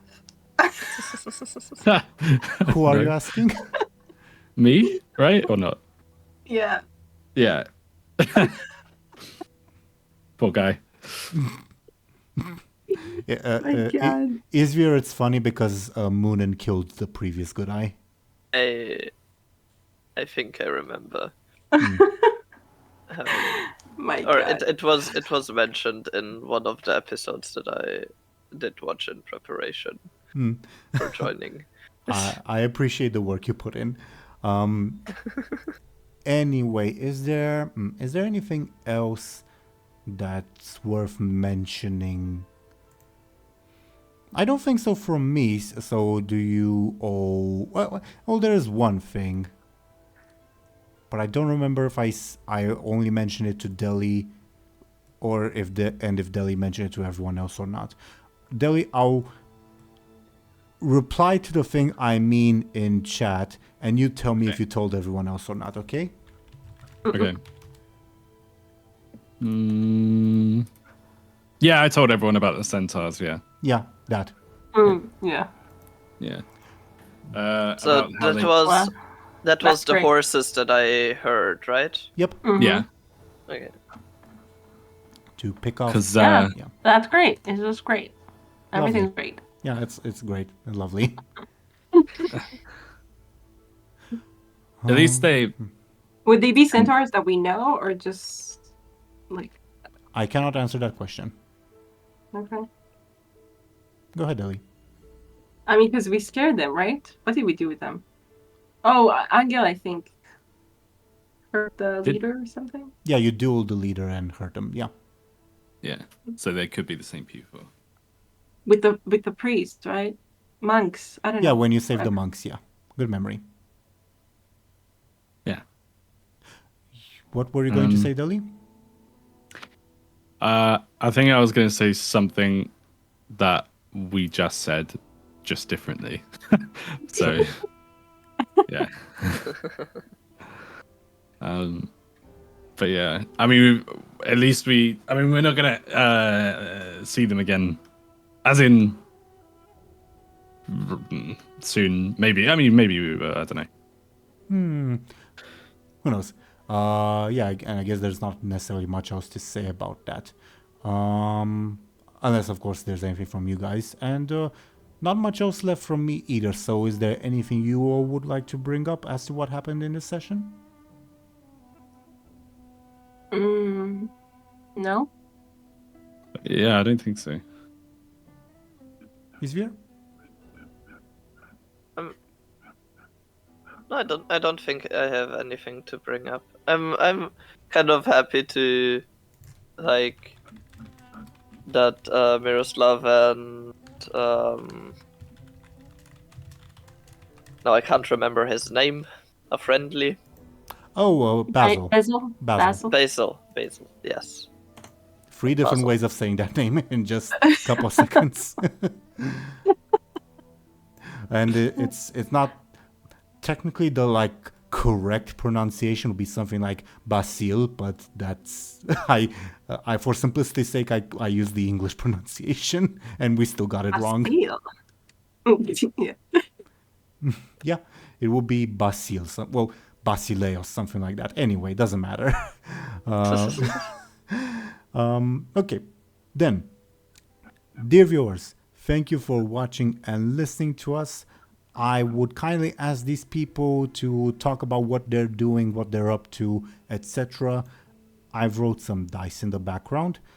Dice say that we ought to start first and foremost with, I just realized the one person who's not in Roll20 to see the results of the dice. His name is Show&Tell. So who was not... So no, well, the only bad thing is that you were not forewarned. So Show&Tell, you will be the first, if you will, to talk about yourself and what you're doing, please. Hi. So yes, I'm Show&Tell, and I tend to close tabs by mistake. Anyway, It's a healthy habit. So I have a channel, or actually 2 channels for reactions. And you can check it out if you like anime mostly. Patreon, I also have non-anime reactions. So yeah. She does, and they're great. Thank you very, very much, Show&Tell. Then, according to the dice, we would have Deli. Could you please go ahead and talk about yourself and what you're doing? Yes, hello everyone, I'm Deli. I'm a mushroom VTuber on twitch.tv. I'm on a hiatus because of IRL studies and just things are just busy, man, like generally speaking. So you can find me on Blue Sky and my Discord server as well, on my card link on the screen. So come and say hi. Lovely. Indeed. And thank you very, very much, Deli. Then, according to the dice, we would have Izvir. Could you please go ahead and talk about yourself and what you're doing? Yeah. Hi, I'm Izvir. or is virtually a goblin. I am a goblin doll VTuber on Twitch. I mostly do art streams, but I'm also playing some games, mostly Anno 1800. I have very chill streams, and I also do commissions over my Ko-Fi. So, yeah. Awesome. Thank you very, very much, Izvir. And I, dear viewers, was your Dungeon Master, Game Master Teeironor. I do this series, which is quite a lot of fun, especially now that plot is finally happening. I joke, plot was happening before, just in a very condensed manner because of the combat. Anyway, and I also do another series that it actually should be coming out of its hiatus. Yeah, by the time you see this episode, the first episode post hiatus has already been posted. So do check in on that as I ruthlessly Groundhog Day the players in that campaign. Other than that, thank you as usual, dear viewers, for watching and listening to us. Should be back next week unless something happens, but I'll let you know on Blue Sky, probably on Twitter too, but I hope not, if we have to delay a session for whatever reason. And we'll see you when we'll see you. Goodbye, everyone. Bye. Goodbye. Goodbye.